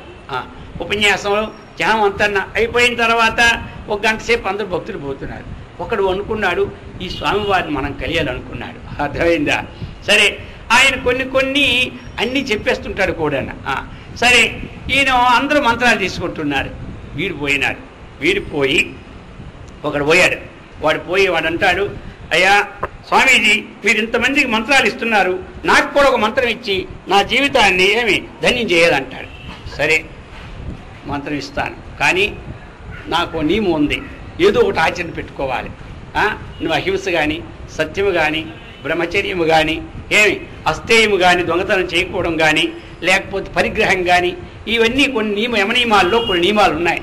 అందులో నువ్వేది తీసుకుంటా చెప్పు అన్నాడు. వీరన్నాడు, నేను మాత్రం సత్యాన్ని తీసుకుంటాను అన్నాడు. ఎవరు? ఎందుకంటే దొంగతనం నేను ఎందుకు చెప్తాను, నా పని దొంగతనం చేయడం, అది మాత్రం నేను మానలేను, ఎందుకంటే నా జీవితం గడవదు. అర్థమైందా? కాబట్టి అది నాకు మాత్రం మంత్రం కావాలి అని చెప్పేసినాడు. అందరూ పోయిన తర్వాత తెలియదు ఒక్కడు. దొంగ అంటే అందరూ పట్టుకుంటారు కదా, అందుకని ఎవడు లేకుండా స్పెషల్గా ఇంటర్వ్యూ తీసుకొని వెళ్ళి, అయితే నేనేం ఆచరిస్తానన్నాడు. సత్యాన్ని ఆచరిస్తాను, అయితే నీకు మంత్రం ఇస్తాను అన్నాడు. వెంటనే మంత్రం ఇచ్చేశాడు. ఇక వెంటనే వాడు సత్యాన్ని ఆచరిస్తానని చెప్పాడు కదా అనుకున్నాడు. వాడు రోజు దొంగతనం చేసేవాడు అనమాట. అప్పుడు అనుకున్నాడు, ఈ మంత్రం తీసుకుని జపం ప్రారంభించినాడు. వాడికి ఒక ఆలోచన వచ్చింది, చిన్న ఇళ్ళు కొడుతూ ఉంటుంటే మరి చాలు, కాబట్టి రాజుగారి ఖజానా కొట్టేద్దాం అనుకున్నాడు. అది కొట్టి తెచ్చుకున్నామంటే హాయిగా జపం చేసుకోవచ్చు, మాటికి పోవక్కర్లేదు అనుకున్నాడు అనమాట. సరే అనుకొని చక్కగా ఒకరోజు అర్ధరాత్రి 12 గంటలకు బయలుదేరాడు. ఎవరో ఈ దొంగ ఉపదేశం తీసుకున్నటువంటి వాడు. వెంటనే పోయేసరికి ఈ మంత్ర ప్రభావం ఏమోగానండి, ఆ రోజు బ్రహ్మాండంగా ఈ గురువు గారిని తీసుకున్న మంత్ర ప్రభావంతో అందరూ నిద్రపోతున్నారు మొత్తం అంతకా. వెంటనే వీడు చూశాడు, ఆహా అనుకొని లోనకి వెళ్ళాడు. వెళ్ళి ఇక అక్కడ అన్నీ కూడా చూస్తూ ఉన్నారు. ఈలోగా ఏమైంది, రాజుగారు అదే రోజు రాత్రి మారువేషం వేసుకొని ప్రజలు ఏ విధంగా ఉన్నారు చూసొద్దామని బయలుదేరాడు. ఎవరో రాజుగారు. కరెక్ట్గా ఈ కోశాగారం ఎక్కడుందో అక్కడ కుసిరికి అందరూ నిద్రపోతున్నారు. లోపల తలుపు తీసుంది. ఇట్లా తలుపు తీసుకుని వెళ్ళాడు. వెళ్ళేసరికి ఎవరయ్యా అని అడిగారు. ఎవరు? రాజుగారు. నేనండి దొంగనని అన్నాడు. నేనండి దొంగ అన్నాడు. మరి ఇదేమిటి విచిత్రంగా ఉంది, వీడు దొంగ అని చెప్తున్నాడు, ఈయన పిచ్చివాడా మంచివాడా అర్థమా లేదు, దొంగనే. అయితే వెంటనే ఆయన అడిగాడు, మీరెవరండి అన్నాడు. ఈయన మార్చాడు రాజుగారు. ఎందుకంటే మారివేస్తాడే కదా, నేను దొంగనే, చిన్న దొంగని అన్నాడు. ఎవరు? చిన్న దొంగవా? అయితే మరి దేనికి వచ్చినాడు? నేను ఏదో ఇలా తిరుగుతూ ఉన్నాను, ఆటోమేటిక్గా ఎక్కడ కొంచెం ధనం దొరికితే తీసుకుపోదాని వచ్చినాను అన్నాడు ఆయన కూడా. అంటే వీళ్ళ సంగతి తెలుసుకోవాలని. అయితే మరి ఇప్పుడు ఏం చేయాలి, మీరు చిన్న దొంగ కాబట్టి, నేను పెద్ద దొంగను, అందుకే మీరు ఏం చేస్తారంటే కొన్ని రాళ్ళు తెచ్చిపెట్టుకోండి, ఇక్కడ ఇన్ని రాళ్ళు, ఎవడైనా సరే అన్నారా రాయితో కొట్టండి. ఇది నేను లోనికి వెళ్తాను, మీకు ఎందుకంటే లోనికి వెళ్ళి రావడం తెలియదు. అభిమన్యుడు అలాగే వెళ్ళి చచ్చాడు. ఎవరు? అభిమన్యుడు పద్మవ్యూహంకి వెళ్ళి తిరిగి రాక చచ్చిపోయినాడు. కాబట్టి మీరు రాలేరు, నాకు తెలుసు ఎలాగ పరిగెట్టడం, నాకు చిన్నప్పటి నుంచి దొంగతనం అలవాట్లు కాబట్టి అర్థమైందా, ఎలాగ రావాలో అది నాకు బాగా తెలుసు అన్నాడు. సరే వెళ్ళాడు. అయితే ఒకటి షరతు, లోపల నుంచి తీసుకొచ్చింది ఏంటంటే నాకు 2 వాటాలు, మీకు 1 వాటా. మరి మొత్తం మీద మీరేమిటంటే మళ్ళీ నేను కొంచెం ప్రయత్నం ఎక్కువ చేస్తాను కదా, అందుకే నాకు 2 వాటాలు అన్నాడు. సరే అనుకున్నాడండి. ఈ విధంగా ఇక లోనికి వెళ్ళాడు, ఖజానా తెరిచాడు. రాజుగారు అనుకుంటాడు, ఇది ఏమిట్రా, వీడి దొంగ ఇంత గ్యారంటీ అయిన విషయాలు చెప్తూ ఉన్నాడు, ఆహా ఇదేదైనా చాలా జాగ్రత్తగా చూడాలి అనుకున్నాడు. వెంటనే వీడి మంత్ర ప్రభావం చేత అక్కడ ఎవడు సిపాయిలు లేవలేదనమాట. వెంటనే ఏం అయిపోయింది, వెళ్ళాడు మొత్తం అన్నీ ఎక్కడికక్కడ నోట్లు అన్నీ కనబడుతున్నాయి, మంచి బంగారం వస్తువులన్నీ ఉన్నాయి అందులో. కానీ వాడు అనుకున్నాడు ఇవన్నీ మోసుకెళ్ళేది కష్టం, ఎందుకులే ఇంకా లోనకెళ్ళి చూస్తే బ్రహ్మాండమైన రత్నాలండి. 4 రత్నాలు ఒకే పెట్టులో బ్రహ్మాండంగా ఉన్నాయి. ఒక్కొక్క రత్నము కొన్ని కోట్ల విలువ. వాడు అనుకున్నాడు ఈ డబ్బులు మోసుకుపోయే కన్నా ఎవరికీ కనపడదు, చాలా జాబులు వేసుకుంటే హాయిగా ఉంటుంది, తేలిగ్గా ఉంటుంది, ఒక రత్నం అమ్ముకుంటే కొన్ని కోట్లు వస్తుంది, సరిపోద్ది అనుకున్నాడు. అయితే అక్కడ 4 పట్టుకున్నాడు. ఆలోచించాడు, అరే ఆయనకు ఒక వాట ఇవ్వాలి కదా, ఇప్పుడు 4 తీసుకెళ్తే కుదరదు వాట, ఈలోగా కోసి గీసి ఇవన్నీ చేస్తే కష్టం. అందుకని ఒకటి వదిలేసి 3 తీసుకున్నాడు. ఎవరు 3 తీసుకున్నాడు, ఎందుకంటే వాటాలు కుదరదు అని. ఎందుకంటే గురువు గారు ఏం చెప్పినాడు, అది 4 ఉండి 1 తీసుకొని 3 ఉన్నాయి అంటే మళ్ళీ అబద్ధం అయిపోద్ది కదా. అందుకని 4లో 3 తీసుకొని వచ్చాడు. అయ్యా ఏమిటి సంగతి, అరే ఏ డబ్బు తేకుండా ఇది తెచ్చేవి అన్నాడు. ఆ డబ్బుల్లో ఎక్కడ మోసిపోతామండి, అదంతా పట్టుకొని వెళ్ళినా అనుకోండి 3 రత్నాలు పడేసుకుంటే చాలా కాలం. మా గురువుగారి దగ్గర మంత్రం తీసుకున్నాను నేను, ఈ జపం చేసుకోవాలి, మరి మాటికి ఎందుకని ఈ రాజుగారికి కొట్టి చేసుకోవాలనుకున్నాను, ఇది నాకునేది అన్నాడు. వీడు చాలా గొప్పవాడే. మొత్తం మీద అనుకున్నాడు. మరి ఏమైనా ఎన్ని తెచ్చావు? 4 ఉన్నాయి, మనకు వాటాలు వేసుకోవడం కష్టమని 3 తెచ్చినాను అన్నాడు. రాజుగా విస్మయం చెంచిపోతున్నాడు. వీడు ఎలాగైనా గొప్పవాడే వీడు అనుకోని, అయిపోండి నేను 2 తీసుకున్నాను, ఇదిగో మీరు 1 తీసుకోండి అన్నాడు. ఎవరు? సరే మరి నేను పోతున్నాను, అది మరి నీ అడ్రస్ ఎక్కడ అన్నాడు. ఎవడు? చిన్న దొంగ రాజుగారు. అదిగో పలాని అక్కడ చిన్నది ఇక్కడ కొంచెం దూరంలోనే అరణ్యంలాగా ఉంటుంది, అందులో కొండ ఉంటుంది, ఆ కొండ పక్కనే నేను ఉంటుంటాను అని చెప్పారు. సరే మరి నేను అప్పుడప్పుడు కలుసుకోవాలి కదా నిన్ను, అందుకని అడిగినా అన్నాడు. ఎవరు? నీ వల్ల నాకు చక్కని మంచి పని అయిపోయింది అన్నాడు రాజుగారు. వెంటనే బయలుదేరిపోయాడు. ఇక బయలుదేరిపోయి ఏమైంది, వెళ్ళిపోయినాడు. అర్థమైందా? వెళ్ళిపోయి తెల్లవారు లేసి వెంటనే కోశాగారం పోయిందని వెంటనే వచ్చింది వార్త వచ్చేసాయి. రాగానే కోశాధిపతిని పంపించాడు. ఏం పోయినా చేతెత్తుకోరా అన్నాడు. పాపం అన్నీ చూశాడు, వాడికి లిస్టు తెలుసుగా 4 ఉన్నాయని. వాడేం చేశాడు, దొంగ గాబర్లో మర్చిపోయాడు అనుకొని ఆ 1 వాడి జాబులు వేసేసుకున్నాడు. ఎవరు జాబులు వేసుకొని రాజుగారు అన్నీ ఉన్నాయి కానీ 4 రత్నాలు పోయినాయి అన్నాడు. ఊరి దుంపాదేగా, రాత్రి వచ్చిన వాడు కరెక్ట్ మని, ఉన్నవి 4, వాడు మాత్రం కరెక్టు. ఇప్పుడు వీడు దొంగ అయినట్టు రాజుగారు తెలుసుకున్నాడు. ఒరే ముందు వీడిని ఇక్కడ కట్టండి అన్నాడు. అవును కోశాధికారి. అప్పుడు వాడికి పడిపోయినాయి. అర్థమైందా? వీడి కదలకూడదు, అక్కడే ఉండాలన్నాడు. వెంటనే 2 బొట్లు పంపించాడు అక్కడికి. వాడు అప్పుడే టిఫిన్ చేసి ఆ రత్నాల అంగడికి వెళ్ళి 1 రత్నం పట్టుకెళ్ళి 2 పట్టుకెళ్ళాడు, ఒకటి ఉంచుకుందామని అలా జాబులు వేసుకుని పోతున్నాడు. అయ్యా రాజుగారు మిమ్మల్ని రమ్మన్నాడు అన్నాడు. వెంటనే వాడు వచ్చేసాడు. ఇప్పుడు రాజుగారు ఎలాగున్నారు, మంచి రాజటీవీలో కిరీటం పెట్టుకొని రాత్రి ఎవరురా వచ్చేది అన్నాడు. నేనేనండి అన్నాడు. ఎవరు? వీడు దుంప దగ్గర అంత దిగ్భ్రాంతి అయిపోతున్నాడు. సరే నువ్వే వచ్చావా, ఇంకెవరు వచ్చారా అనేసరికి వాడికి భయం ఉంటాయి కదా. అంటే ఇంకొకరు వచ్చారండి, వాడు ఎవడో నాకు తెలియదు, వాళ్ళ అడ్రస్ తీసుకోలేదు నేను, కానీ ఆయనకు చిన్న దొంగ పాపం, 2 కలిసి చేశాం పని, ఆయనకి రాళ్ళ పని ఇచ్చాను, నేను మామూలు లోనికి వెళ్ళాను, ఇవన్నీ రాత్రి ఏ విధంగా చెప్పేశాడో అన్నీ చెప్పేశాడు. రాజుగారి మనసులో మంచి భావం వచ్చేసింది వీడి మీద. కాబట్టి వచ్చేసి వెంటనే ఏం చేశాడంటే, అయా మరి రాత్రి ఏం చేశామన్నాడు. అప్పటికి చెమటలు వస్తున్నాయి ఎవడికి, ఎల్లప్పుడూ ఇక్కడ కోశాధికారికి చెమటలు కమ్ముతున్నాయి. రాత్రి ఏమంటే 4 రత్నాలు ఉన్నాయండి అన్నాడు. మొట్టమొదటి అప్పుడు మీకు పడిపోయింది. మరి ఎందుకు 4 తీసుకోవాలి, ఎందుకని? మేము ఒక ఒప్పందం చేసుకున్నాం, చిన్న దొంగ నేను కలిసి. ఏం ఒప్పందం? నాకు 2 ఆయనకు 1 కోస్తే కుదరదు కదా, అందుకని నేనే ఇదిగోండి నా 2 తేజీ మీద పెట్టాడు. ఎవడు? దొంగ. నేను తీసిన 2 ఇవే అన్నాడు. ఇంకెందుకు మరి అక్కడ, ఇదిగో నా 1 ఆయన పెట్టాడు. ఎవడు?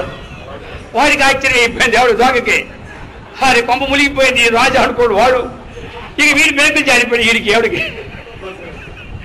ఇది పెట్టాడు.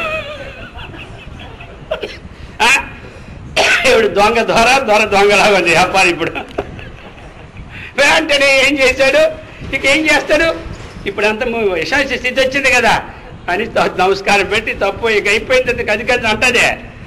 రాజుగారి చేతిలో ఉన్నాడు. వెంటనే తీసిపెట్టాడు. చూడు ఎన్నాళ్ళు పెట్టి నిన్ను పెట్టుకొని నిన్ను పోషిస్తే నువ్వు చేసే పని ఇది. ఇదే దొంగ పని. కాబట్టి సరే జరిగిపోయింది, ఏదో జరిగిపోయింది. ఇప్పుడు అర్థమైందా? సరే అయ్యా, నీవు ఈ రోజు నుంచి దొంగతనం, నువ్వు దొంగతనం ఎందుకు చేస్తున్నావు అన్నాడు. నా భోజనం లేక. సరే ఓ పని చేస్తా, నీకు ఈ రోజు నుంచి మన క్వార్టర్స్ ఇచ్చేస్తాను, నీకు ఒక కారు ఇచ్చేస్తాను, నిన్ను నేను కోశాధికారిగా చేసేస్తున్నాను, ఈ కోశాధికారిని తీసేస్తున్నాను అన్నాడు. అర్థమైందా? ఇప్పుడు చూశారా, వాడు మంత్రం తీసుకున్నాడు, బ్రహ్మాండంగా జపం చేసినాడు, ఏది పాటిస్తాడంటే సత్యాన్ని పాటిస్తాడు, వాగ్దానం చేసిన గురువు దగ్గర చేసిన వాగ్దానం తప్పపోయేసరికి ఇప్పుడు ఏమైపోయింది దానికి? చక్కగా రాజుగారు వెంటనే ఇక ఈ కోశాధికారిని తీసి పారేసి, అర్థమైందా, వీటి కోశాధికారికి ఒక బంగ్లా, ఒక కారు, ఇంక వీడికి ఏం జీతం అడిగావా? రాజు మెచ్చుకుంటే ఏముంది, ఏదని ఇస్తాడు. అర్థమైందా? పాపం వస్తే ఇంక వాడికి శిరస్సే ఉండదు, మెచ్చుకుంటే ఇంక బ్రహ్మాండంగా ఉంటుంది. ఈ ప్రకారంగా ఆ విధంగా కొంత ఆ సత్యం అన్నటువంటిది అటువంటి స్థితికి ఏర్పరుస్తుంది అన్నమాట. అది చెప్పి ఇప్పుడు చెప్తూ ఉన్నారు, మాయా అపహృత జ్ఞానాహాసనం భావమాశ్రితా చతుర్విధా భజంతే మాం జనా సుకృతినో అర్జున ఆర్తో జిజ్ఞాసురర్థార్థి జ్ఞానీ చ భరతర్షభ.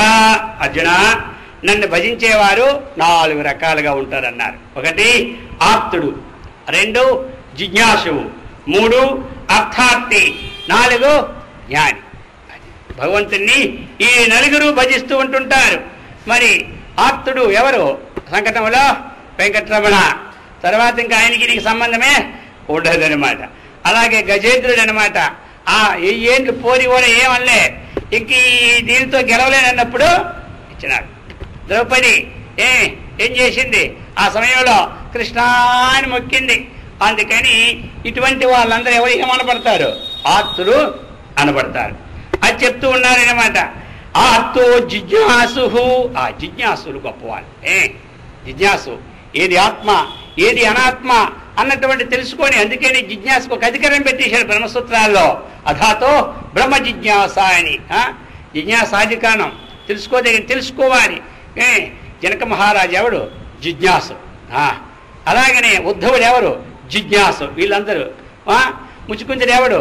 జిజ్ఞాసు. ఇలాంటి వాళ్ళు చాలా మంది ఉన్నారన్నమాట. కాబట్టి ఆ జనక మహారాజు మనకి ప్రఖ్యాతి. ఆయన జీవితంలో డబ్బు దేనికోసం? ఎవడు ఆత్మవేత్త అని తెలుసుకోవాలనే జిజ్ఞాస కలిపి పెట్టిస్తుంటారు. అర్థమైందా? ఒకనొక సమయంలో నుండి ఆత్మవేత్త ఎవడో తెలుసుకోవాలి.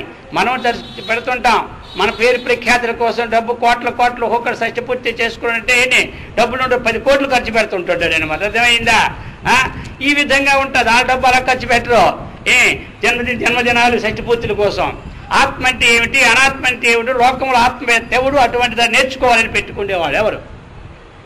జనక మహారాజు. ఒక సమయంలో 1000 గోవులకి ఏం చేశాడు? డిప్పలు పెట్టి, బంగారు డిప్పలు పెట్టి 2 కొమ్ములకి అనమాట 1000 గోవులు సహస్ర గోదానం. ఎవరు ఆత్మవేత్త అయితే వారు తీసుకోవచ్చని 10 రోజుల ముందే అందరికీ ప్రచారం చేసి అక్కడ 1000 గోవులు వరుసగా పెట్టి వారి బంగారంతో పెట్టి ఉంచాడు. ఇక వెంటనే అక్కడ చాలా మంది వచ్చారు, సకలమైన ముళ్ళు కూడా. మంచి వేత్తలందరూ వచ్చారు, పండితులందరూ. ఎవరు ఆత్మవేత్త అయితే నేను ఆత్మవేత్త అని చెప్పి తీసుకోవాలని చెప్పినాడు. ఇప్పుడు ఎవడండి? ఎవడు నోరెత్తడంలే. అర్థమైందా? ఆత్మవేత్త అని తెలుసుకుంటే ఆత్మజ్ఞానం ఆయనతో తెలుసుకోవాలి కదా నేను. అలా ఖర్చు పెట్టేవాళ్ళు. వెంటనే యాజ్ఞవల్కుడు లేచాడు. లేచి వెంటనే శిష్యుడితో చెప్పన్నాడు, మా గురువు గారు యాజ్ఞవల్కుడు ఆత్మవేత్త అని చెప్పి ఇవి తోలుకెళ్ళిపోమని చెప్పాడు. అర్థమైందా? వెంటనే ఆయన తోలుకొని వెళ్ళిపోయినాడు. ఇంతమంది ఉన్నా ఒక్కడ కూడా ఆత్మవేత్త కాలేదు. అందుకే యాజ్ఞవల్కుడు గృహస్థాశ్రమంలో ఉండి కూడా గొప్ప ఆత్మవేత్త అనమాట. ఆ తర్వాత ఇద్దరికి యాజ్ఞవల్క సంవాదం జరుగుతుంది. చక్కగా తత్వం తెలుసుకుంటాడు. అంటే కావలసింది ఏంటి? ఇక్కడ కావలసిన పాయింట్ జిజ్ఞాసు. ఆత్మని తెలుసుకొని జిజ్ఞాసుతోని ఎంత పని చేశాడు? ఇన్ని గోవులు చేశాడు. అర్ధార్థి, ఇంకా కొంతమంది ఉన్నారు అర్ధార్థి. వారు చక్కగా ఇప్పుడు ధ్రువుడు ఉన్నాడు, దేనికోసం తపస్సు చేసినాడు. నాకు భోగాలు ఉండాలి, మా నాన్నగారి ప్రేమగా ఉండాలి అని తపస్సు చేశాడు. ఎవరు? ధ్రువుడు. అలాగనే విభూషణుడు అర్ధార్థి, సుగ్రీవుడు అర్ధార్థి. వీళ్ళందరూ కూడా అర్ధార్థులు. ఇంకా చెబుతున్నారు జ్ఞానీచ భరతర్షభ. ఇప్పుడు 4వ వాడు ఎవడంటే జ్ఞాని. ఆ జ్ఞాని ఎవడయ్యా? నారదుడు జ్ఞాని. అర్థమైందా? ఆయన పేరే నారా అంటే జ్ఞానం. అర్థమైందా? అటువంటిది జ్ఞానం దదాతీతి నారద. ఆయన జ్ఞానం ఉంది కాబట్టి జ్ఞానం పంచేవాడు. నారదుని నమ్ముకున్నవాడు ఎవడు చెడిపోడు, జ్ఞానాన్ని ఇప్పించి వదులుతాడనమాట. అలాగనే ప్రహ్లాదుడు ఎవడు? జ్ఞాని. అంతకంటే గొప్పవాడు ఇంకా ఉన్నాడు. ఇంకా గొప్పవాళ్ళు ఎవరు తెలుసా? ఫస్ట్ ఇంపార్టెంట్ వాళ్ళు సనకాదులు, సుఖమహర్షి, వీళ్ళు అసలైన జ్ఞానులు. ఆ తర్వాత ప్రహ్లాదుడు, నారదుడు. సుఖమహర్షి మంచి జ్ఞాని, అద్వైత జ్ఞాని, గొప్పవాడు. అందుచేత అలాగనే సనక సనందనాదులు వీడి జ్ఞానులు. మొట్టమొదటి సృష్టి ప్రారంభప్పుడే సనకనాథుడు సృష్టించి ఈ జ్ఞాన మార్గాన్ని బోధించమని వేదాంతాన్ని వాళ్ళకిచ్చి ప్రచారం చేయించారు. ఎవరు? పరమాత్మ. అందుకని సనక సనందనాథులు చాలా గొప్పవారన్నమాట. అది చెప్తున్నాడు. జ్ఞానీతు అయితే ఈలయ్య నలుగురు. తేషాం జ్ఞానీ నిత్యయుక్త ఏకభక్తిర్ విశిష్యతే ప్రియో హి జ్ఞానినోత్యర్థ అహం సచ మమ ప్రియ చెప్తున్నాడు. అర్జున ఒక్కటయ్యా, ఈ నలుగురు కూడా ఆధ్యాత్మిక జిజ్ఞాసతో ఒక ఆపదలు ఉన్నప్పుడు కూడా ఏదో చెట్టును పుట్టున ప్రార్థించుకుంటా నన్నే ప్రార్థిస్తున్నారు కాబట్టి వీడు భక్తులే అన్నాడు. అర్థమైందా? ఎన్నాళ్ళు కూడా ప్రార్థించకపోయినా ఒక్కరోజు పిలిస్తే పొంగిపోయాడు. ఎవరు? మహావిష్ణువు. ఒక్కరోజు పిలిచినాడు. 1000 సంవత్సరాలు మాటే తలంచుకోలే గజేంద్రుడు. అయ్యా దీనిన్నే రక్షించంటే వచ్చాడు. అంతా వాడు ఒక భక్తులే అని. కానీ ఒక్కటి ఇక్కడ ఇస్తున్నాడు. జ్ఞాని నిత్యయుక్త ఏకభక్తిర్ విశిష్యతే. వీరందరిలో కూడా జ్ఞాని చాలా విశేషమైనటువంటి వాడని చెప్పారు. అర్థమైందా? అతను ఎందుకే అంటే నిత్యయుక్త. మిగతా వాళ్ళు ఎప్పుడంటే సంకటంలో వెంకటరమణ యుక్తే కానీ మామూలు ఇప్పుడు ఉండదన్నమాట. ఈ జిజ్ఞాసు కూడా జ్ఞానం తెలుసుకుంటే వైపే ఏదో తెలుసుకుంటాడు, తాడిపోయాడు, అది వదిలేస్తాడు, మళ్ళీ దాన్ని పట్టుకోడు ఒకసారి ఒకడు. అందుచేత ఈ నిత్యము యుక్తుడు. ఏం యుక్తుడు? అహం సచ్చిదానంద స్వరూపుడును, నిత్య బుద్ధ ముక్త స్వరూపుడును అన్నటువంటి విషయాన్ని ఎల్లప్పుడూ కూడా మనసులో బ్రహ్మాకార చిత్తవృత్తితో ఉన్నవాడు. ఎవరు? జ్ఞాని. అందుచేత చెప్తున్నారు ఇతడు ఏకభక్తి. తగిన వాళ్ళందరికీ మనకు భక్తి ఒకలాగా ఉంటుందా? ఈరోజు ఒకరేంది ఉంటుంది, రేపు ఇంకొకటి ఏంది ఉంటుంది. ఈ దేవుడు పనికిరాడు, ఆ దేవుడు ఈయన 3 వారాలు చేశాను ఏమీ ఫలం లేదు, వదిలేసాయి. ఇక ఆ దేవుడిని పట్టుకుంటాడు, అక్కడ 10 వారాలు పెడతాడు, అక్కడ అసలే లేదు. ఇంకో దేవుడి దగ్గరికి వెళ్తాడు, 20 వారాలు పెడతాడు. అయ్యో వీళ్ళందరూ ఏమీ నమ్మకూడదని ఇస్తాడు. ఆ లాస్ట్కి. అర్థమైందా? ఇది ఏకభక్తి. ఆయనకి ఇంకే లేదు, ఒకే ఒకటి అందరిలో ఉన్నటువంటి పరమాత్మ ఏకమేవ అద్వితీయ బ్రహ్మ అన్నటువంటి భక్తితో కూడుకున్నవాడు. అందుచేత అహం సచ మమ ప్రియ. అటువంటి వారికి నేను మిగులు ఇష్టుడును కాబట్టి అతను నాకు పరమ ప్రియ అని చెప్పాడు.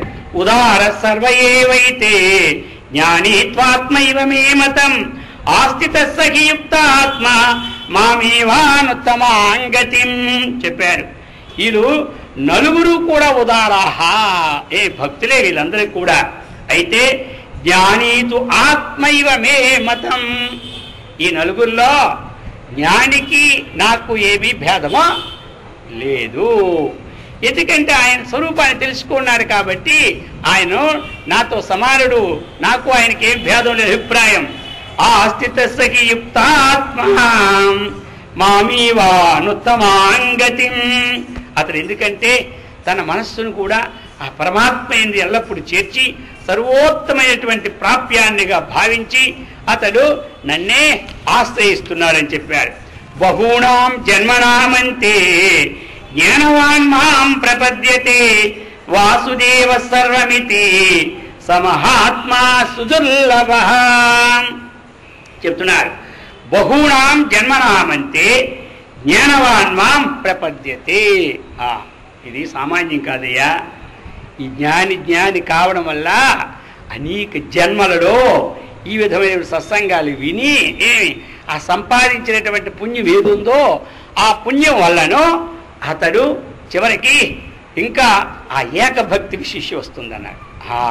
అటువంటి వాడు మాం ప్రపద్యతే అంటే పరమాత్మనే ఎల్లప్పుడూ కూడా చక్కగా ఆశ్రయించి ఉంటాడు. వాసుదేవ సర్వమితి. అతడు ఎవడయ్యా? వాసుదేవుడు. అర్థమైందా? వాసుదేవుడని స్థితి, ఆ వాసుదేవుడే ఈ సమస్తమని భావించేవాడు. అక్కడ వాసుదేవుడి పదం ఎందుకు ఇచ్చాడు? యస్మిన్ జీవాని భూతాని వసంతీతి వాసుదేవ, దేని యందు ఈ సమస్త జీవులు ఉంటున్నాయో అతడు వాసుదేవుడు. యహ సర్వేషు భూతేషు వసతీతి వాసుదేవ, అనులోమము విలోమం. అర్థమైందా? కాబట్టి వసధాతు అన్నమాట, వస నివాసే వసతీతి వాసుదేవ అన్నారు. ఎవడైతే చక్కగా అందట్లో వసిస్తూ ఉన్నాడో అతడు వాసుదేవుడు. అందుకే ఎస్మిన్ సర్వాణి భూతాని, దేని యందు ఈ సమస్త జీవులు ఎవరి యందు ఉంటున్నా అతని పేరేమిటి? వాసుదేవుడు. మరలా అందరి యందు కూడా ఎవడైతే ఉంటున్నాడో అతడు వాసుదేవుడు. అటువంటి జ్ఞానం రావడానికి సమహాత్మా సుదుర్లభ, ఆయన చాలా గొప్పవాడు అని చెప్తూ ఉన్నారు. ఈ విధంగా అటువంటి వాసుదేవ స్థితిని మనం పొందాలంటే ఏం చేయాలి మరి? బహూనాం జ్ఞానవాన్. ఇప్పుడు మనం సంపాదించుకున్న జ్ఞానం, ఈ జ్ఞానం ఎక్కడికి పోదు. అర్థమైందా? ఈ జన్మలో స్టాకే ఉండిపోద్ది. మనం మర్చిపోయినా ఈ వ్యవహారంలో పడిపోయి మళ్ళీ జన్మలో ఇది మన వెంట వస్తుంది. వెంట రావడమే కాదు, ఈ జ్ఞానవంతుడు ఎప్పుడూ పుణ్యాత్ముడు. ఒకవేళ మీరు దానం చేయకపోయినా పర్వాలేదు. అర్థమైందా?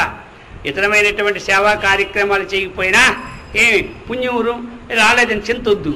ఈ జ్ఞానాన్ని చక్కగా మీరు ఉపన్యాసం వినండి, లేకపోతే మీకు సమయం ఎల్లప్పుడు ఉపన్యాసాలు ఎక్కడ చెప్తారు రోజును, అలా లేనప్పుడు మరి జ్ఞానం రాదా? ఇంటి దగ్గర కూడా ఈ జ్ఞాన సంబంధమైన శాస్త్రాన్ని చదువుతూ ఉంటే పుణ్యమే. ఈ ఆత్మానాత్మీకమైనటువంటి శాస్త్రాన్ని మీరు రోజు పైసలు ఖర్చు పడవు, దేనికైనా పైసా ఖర్చు ఉంటుంది. అర్థమైందా? ఒక జపానికి కానీ ధ్యానానికి కానీ ఈ జ్ఞానానికి కానీ పైసలు ఖర్చు ఉండవు. అది అందులోనికి జ్ఞానం ఎక్కువ శక్తిని ఇస్తుంది. 2 లాభాలు ఉన్నాయి. జపంలో జపపుణ్యం వస్తుంది కానీ ఎక్స్ట్రా పుణ్యం రాదు, అంటే తెలివి రాదు. ఈ విషయము ఈ విధంగా విచారణతో తెలియదు ఆయనకి. ధ్యానంలో ఒక ధ్యేయంతోనే ఉంటాడు, పుణ్యం వస్తుంది కానీ ఆ ధ్యేయం ఏమిటా అని విచారణ ఆయనకి ఉండదు. జ్ఞానవంతునికి ఏమి తెలుసా? ఆ ధ్యేయము అదేమిటి, ఆధారం ఏమిటి ధ్యేయానికి, ఇది ఎలా నిలబడింది అన్నట్టు విచారణ చేసినటువంటి వాడికి ఈ పుణ్యం ఏదుందో ఈ పుణ్యం వస్తూ ఈ జ్ఞానం ఉండిపోతుంది అంతకన్నా. అది అన్నమాట. సరే, వ్యవహారాలు పడిపోయినాం, చచ్చిపోయినాం, కొన్నాళ్ళు అయిపోయింది, ఇక పొందలేదు, శరీరం విడిచిపెట్టేసినాం, మళ్ళీ శరీరము వచ్చింది. అర్థమైందా? ఈ పుణ్యం ఏం చేస్తుంది? మానవ శరీరాన్ని ఇస్తుంది. ఆధ్యాత్మ విచారణ పుణ్యము ఇతర శరీరం తీసుకుపోదు, ఇస్తుంది. అయితే అప్పుడు ఏం చేస్తారు? ఆ పుణ్యం వల్లను ఇంకా అవకాశం లభిస్తుంది. ఇప్పుడు ఈ జన్మలో చాలామంది వినాలనుకుంటారు, అవకాశం ఎక్కడ చెప్పండి? ఉండదు.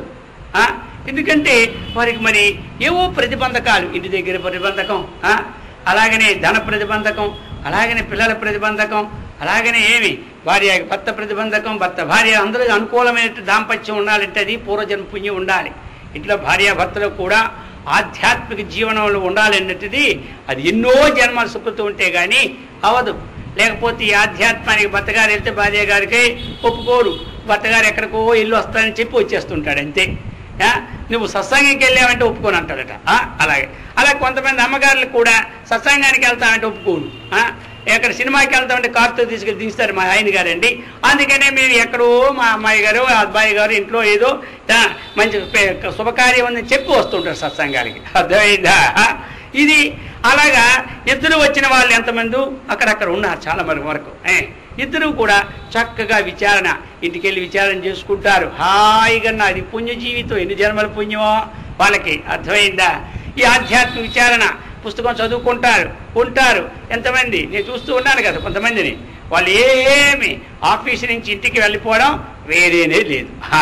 ఇక ఆధ్యాత్మికమే. ఆఫీస్కి పోతారు, సాయంకాలం 6 వరకు డ్యూటీ చేసుకొస్తారు, 6 నుంచి వేరే ఏమి ఉండదు. ఎక్కడ టీవీ ఇంట్లో ఉన్నా ఆ టీవీలో కూడా, ఎందుకంటే నేను ఒకసారి తీసుకెళ్తాను అక్కడ భక్తులు వెళ్తే ఆ టీవీలో కూడా ఏ ఛానల్ చూడరు, ఏదో ఉపన్యాసాలు, ఏదో భక్తి, ఇవే చూస్తారనమాట. తరువాత మరికి వేరే మాటలు ఉండవు, ఏది వ్యవహారం ఉండదు, అంతే. ఏదో రాసుకోవడం, మంచి సూక్ష్మ విషయాలు తెచ్చుకోవడం, ఇందులో ఉంటారు. అందుకని మనము పుణ్యాన్ని సంపాదించుకుంటే ఇప్పుడు జన్మలో అటువంటి జిజ్ఞాసమైన పుణ్యవంతులే మనకు వస్తారు. కొంతమంది పిల్లలు ఉంటారు, మనం చెప్పినట్టు వింటారు, అర్థమైందా? కొంతమంది ఇక వాళ్ళతోని వీడికి యాతన సరిపోతుంటుంది. అన్ని యాతనలే. ఏం చేస్తారు? తెచ్చిందల్లా ఖర్చు పెట్టేస్తూనే ఉంటాడు. ఇంట్లో ఎక్కడ పెట్టినా చెప్పకుండా పట్టుకుపోయి ఖర్చు పెట్టుకొస్తుంటాడు. అనలేడు ఆడలేడు, ఏమంటాడు? కర్మ. ఇక ఈ జ్ఞానం పడుతుందా? పట్టదు. ఏం పడుతుంది? ఇంట్లో విచారం అంటే ఏం పడుతుంది చెప్పండి ఎవరికైనా. అందుకని పుణ్యం సంపాదించుకోవాలి చెప్తున్నారు ఇక్కడ మనకి. ఏమని చెప్తున్నారు? బహూనాం జన్మనామంతే. అందుకు పుణ్యాన్ని ఎక్కడా వదలద్దు ఎవరైనా సరే. ఇంకా మీరు డబ్బు ఖర్చు పెడితేనే పుణ్యము, లేకపోతే పుణ్యం లేదని లేదు ఇక్కడ ఆధ్యాత్మికులో. మీరు నామాన్ని వదలకుండా రోజుకు ఒక అరగంట మీకు వచ్చిన నామాన్ని జపం చేయండి, పుణ్యమే. ఉపదేశం తీసుకోవాలంటే మాంసాహారం మానేయాలన్నమాట. మరి ఉపదేశం తీసుకుంటే మరి దైవభక్తి ఉండదా? చేయండి నామాన్ని. ఆ నామాన్ని ఉపదేశం అన్నప్పుడు కొన్ని శిక్షణలు ఉంటాయి. డాక్టర్ గారి దగ్గరికి వెళ్ళి ఔషధం ఇస్తాడు, పచ్చిమ ఆచరించమంటాడు. అర్థమైందా? ఔషధంతో సమానమైంది, ఇంజక్షన్తో సమానమైంది ఉపదేశం. ఆ పచ్చిమ మాంసాహారం, మద్యపానం, ఈ రెండే. ఉపదేశానికి ఏమీ లేదు, కొంప ములిగిపోయినవా? ఈ రెండు విడిచిపెట్టాలి. ఈ రెండు ఎవరు విడిచిపెట్టారో వారికి ఒక ప్రత్యేకంగా ఒక తత్వాన్ని చెప్తే బాగా పడతాదని మహాత్ములు పూర్వం నుంచి నిర్ణయం చేసి ఉన్నారు. కాబట్టి లేదు, సామాన్యంగా ఎవరైనా అందరూ వినొచ్చు కదా, ఈ పుణ్యం అందరికీ వస్తుంది. అది తినేవాడు వినొచ్చు, తినవాడు వినొచ్చు, ఇదేం పర్వాలేదు విజ్ఞానం సంపాదించుకోవడానికి. ఆ విధంగా పూర్తిగా ఒక మార్పు రావాలి అంటే ఒక నియమానికి మనం బద్ధులైనప్పుడు ఇంకా మనకి చక్కనటువంటి వస్తాయి. అందుకు ఈ విధంగా ఒకవేళ మనం అనుకోవచ్చు, ఏటో మనం ఉపదేశం తీసుకోలేదు కదా, ఆ పుణ్యం మనకు వస్తుందో? అదేమి లేదు, వస్తుంది, పర్లేదు. మీరు నామం ఏం చేసినా సరే పుణ్యం వస్తుంది. ఇంటి దగ్గర మీకు జపం, ధ్యానం ఇవి అలవాటు చేసుకోండి. ఒక 10 నిమిషాలు 5 నిమిషాలు ఒకసారి చెప్పున్నాను కదా, ఓంకారం బాగా ఉచ్చారణ చేయాలని. అదేం పెద్ద కష్టం కాదు. ఇవన్నీ సుఖమైన పనులు, పుణ్యమైనది వస్తాయి. అందుకని చెప్తున్నారు, బహూనాం జన్మనామంతే జ్ఞానవాన్ మాం ప్రపద్యతే. ఈ పుణ్యాన్ని సంపాదించుకొని కొంతకాలేసరికి ఆ జ్ఞానం మనకి వస్తుంది. అప్పుడు ఆయన ఇది వాసుదేవ సర్వమితి ఏకభక్తి అనమాట. ఏకభక్తి విశిష్టత అని చెప్పుకొచ్చారు కదా శ్లోకంలో. ఇది ఏకభక్తి. స మహాత్మా సుదుర్లభ. ఇటువంటి వాడు దొరకడం చాలా కష్టం లోకంలో. ఈ అరుదుగా ఉంటుంటారు. మనుష్యానాం సహస్రేషు కశ్చిత్ సిద్ధయే యతామపి సిద్ధానాం కశ్చిన్ మాం వేత్తి తత్వతః అని చెప్పారు కదా. అటువంటి వాడు ఇటువంటి స్థితికి వచ్చేస్తాడు. కామైస్తైర్హృత జ్ఞానాః ప్రపద్యంతే అన్యదేవతాః తం తం నియమమాస్థాయ ప్రకృత్యా నియతాశ్వయా చెప్తున్నారు. కామైః తైః వృత జ్ఞానాః ప్రపద్యంతే అన్యదేవతాః. ఏదైతే మనకి జన్మాంతర సంస్కారం చేత, స్వభావం చేత ఏదో ఒక దేవత మన మనసు ఉంటుంది, అర్థమైందా? కాబట్టి ఎవరెవరికి ఏ దేవత ఇష్టం ఉందో ఆ దేవతని చక్కగా మనం ఉపాసన చేసుకోవాలి. వారు ఏ దేవతైనా పూర్వజన్మ సంస్కారం బట్టి ఒక్కొక్కరి ఎందు ఉంటుంది ఆ దేవత వాసన. అది ఉండేటప్పుడు మనకి ఏ దేవత అయినా పర్వాలేదు. ఏది గొప్ప ఏది తక్కువ అంటే మనం ఆరాధించింది అంతటా వ్యాపకమైందని భావంతో ఆరాధించుకోవాలి. గణపతిని ఆరాధించుకోండి, ఆ గణపతి అంతటా వ్యాపకమై ఉన్నాడని. విష్ణుమూర్తిని ఆరాధించండి, ఆ విష్ణువు అందరిలో కూడా వ్యాపకమై ఉన్నాడని మనం భావన చేసుకోవాలి. ఈ ప్రకారంగా కామైస్తై ఆ స్వభావం చేత, అది సంస్కారం చేత, ఆ ప్రేరేపైనటువంటిది ఆయా కోరికల చేత పోగొట్టుబడినట్టు ఏ ఆత్మజ్ఞానం అయితే ఉన్నదో గలవారో, అంటే ఇక ఆత్మజ్ఞానం అంటే అర్థం ఏంటి? వారి వారి కోరికలను అనుసరించి ఏ దేవతాభావమైన జ్ఞానం ఉందో దాన్ని బట్టి ఆ దేవతను ఆరాధించితే నియమాలు ఉంటుంటాయి. ఇప్పుడు ఒకరు ఒక వ్రతం చేశారనుకోండి, వ్రతానికి ఒక నియమం ఉంటుంది కదా. కార్తీక పూర్ణిలో ఒక వ్రతం చేస్తే అది ఒకటి, వరలక్ష్మి వ్రతానికి ఒక నియమం ఉంటుంది, సంతోషమాత పూజకి ఇంకో నియమం ఉంటుంది, బాబా గారి పూజకి ఇంకో నియమం ఉంటుంది. ఇవన్నీ వేరే వేరే పుస్తకాలన్నీ వ్రత పుస్తకాలు ఉన్నాయి లేవా, రకరకాలైనటువంటివి. వాళ్ళు ఆయా నియమాలతో ఆ వ్రతాలు చక్కగా చేస్తూ ఉన్నారు. మరి చేస్తూ ఉంటుంటే ఎక్కడి నుంచి వస్తుంది ఇదంతా? యో యో యాం యాం తనం భక్త శ్రద్ధయార్చితమిచ్చతి తస్యా తస్యా చరాం శ్రద్ధాం తామేవ విదదామ్యహం. ఎవరెవరైతే ఏ దేవతని శ్రద్ధగా అర్చిస్తున్నారో వారి వారికి తగినటువంటి వారి ద్వారా ఇచ్చేవాడు నేనే. అర్థమైందా? వారి ద్వారాగా ఆ భగవంతుడే ఇస్తారు. ఉన్నది అక్కడే మూలధనం. వీళ్ళంతా పాలకులు కదా, ఒక పాలతీరు ఒకటి ఉంటుంది. మన ఏ ఆఫీసులో పనిచేస్తుంటే ఆ ఆఫీసుకి జీతాలు వస్తూనే ఉంటుంటాయి. ఫస్ట్ నాడు అందరూ మార్చుకుంటూనే ఉంటుంటారు. మొత్తం వచ్చేదంతా ఎక్కడి నుంచి వస్తుంది? అసలు ఖజానా. ఇక అక్కడి నుంచి బిల్లులు పాస్ అయ్యి మొత్తానికి అంతటికి ఎలా వస్తాయో అలాగనే ఆ భగవంతుడు మన ఏ దేవతలు చేస్తున్నా ఆ పరమాత్మ ఆ దేవతల ద్వారా కన్నా మనకేం చేస్తారు? ఇది ఇస్తాడు. అందుకని ఇప్పుడు మనము ఏం చేయాలి? ఏ కోరిక కల భక్తుడు ఏ దేవతా స్వరూపాన్ని చక్కగా విశ్వాసంతో పూజ చేస్తూ ఉంటుంటాడో ఆయా కోరిక గల భక్తునికి ఏమి ఆయా దేవతలు ఏం తగిన భక్తిని శ్రద్ధను కూడా నేనే ఇస్తున్నాను మళ్ళీ వాళ్ళకి. అర్థమైందా? వాడు ఆ ప్రకారంగా మళ్ళీ చేస్తాడు. మొట్టమొదట ఏదో భక్తి శ్రద్ధ ఉండాలి. దీన్ని అలా చీలిస్తూ ఉంటుంటే వారికి మార్పు వస్తుంది. మరి మొట్టమొదట మాత్రం మనము ఈ అక్షరాలు నేర్చుకునే కదా ఈనాడు ఇంత విజ్ఞానం అయినాం కాదు. ఈనాడు మనము ఇంత విజ్ఞానవంతులు అయిపోయామంటే ఏం నేర్చుకున్నాం? మొట్టమొదట ఆ అక్షరాలే.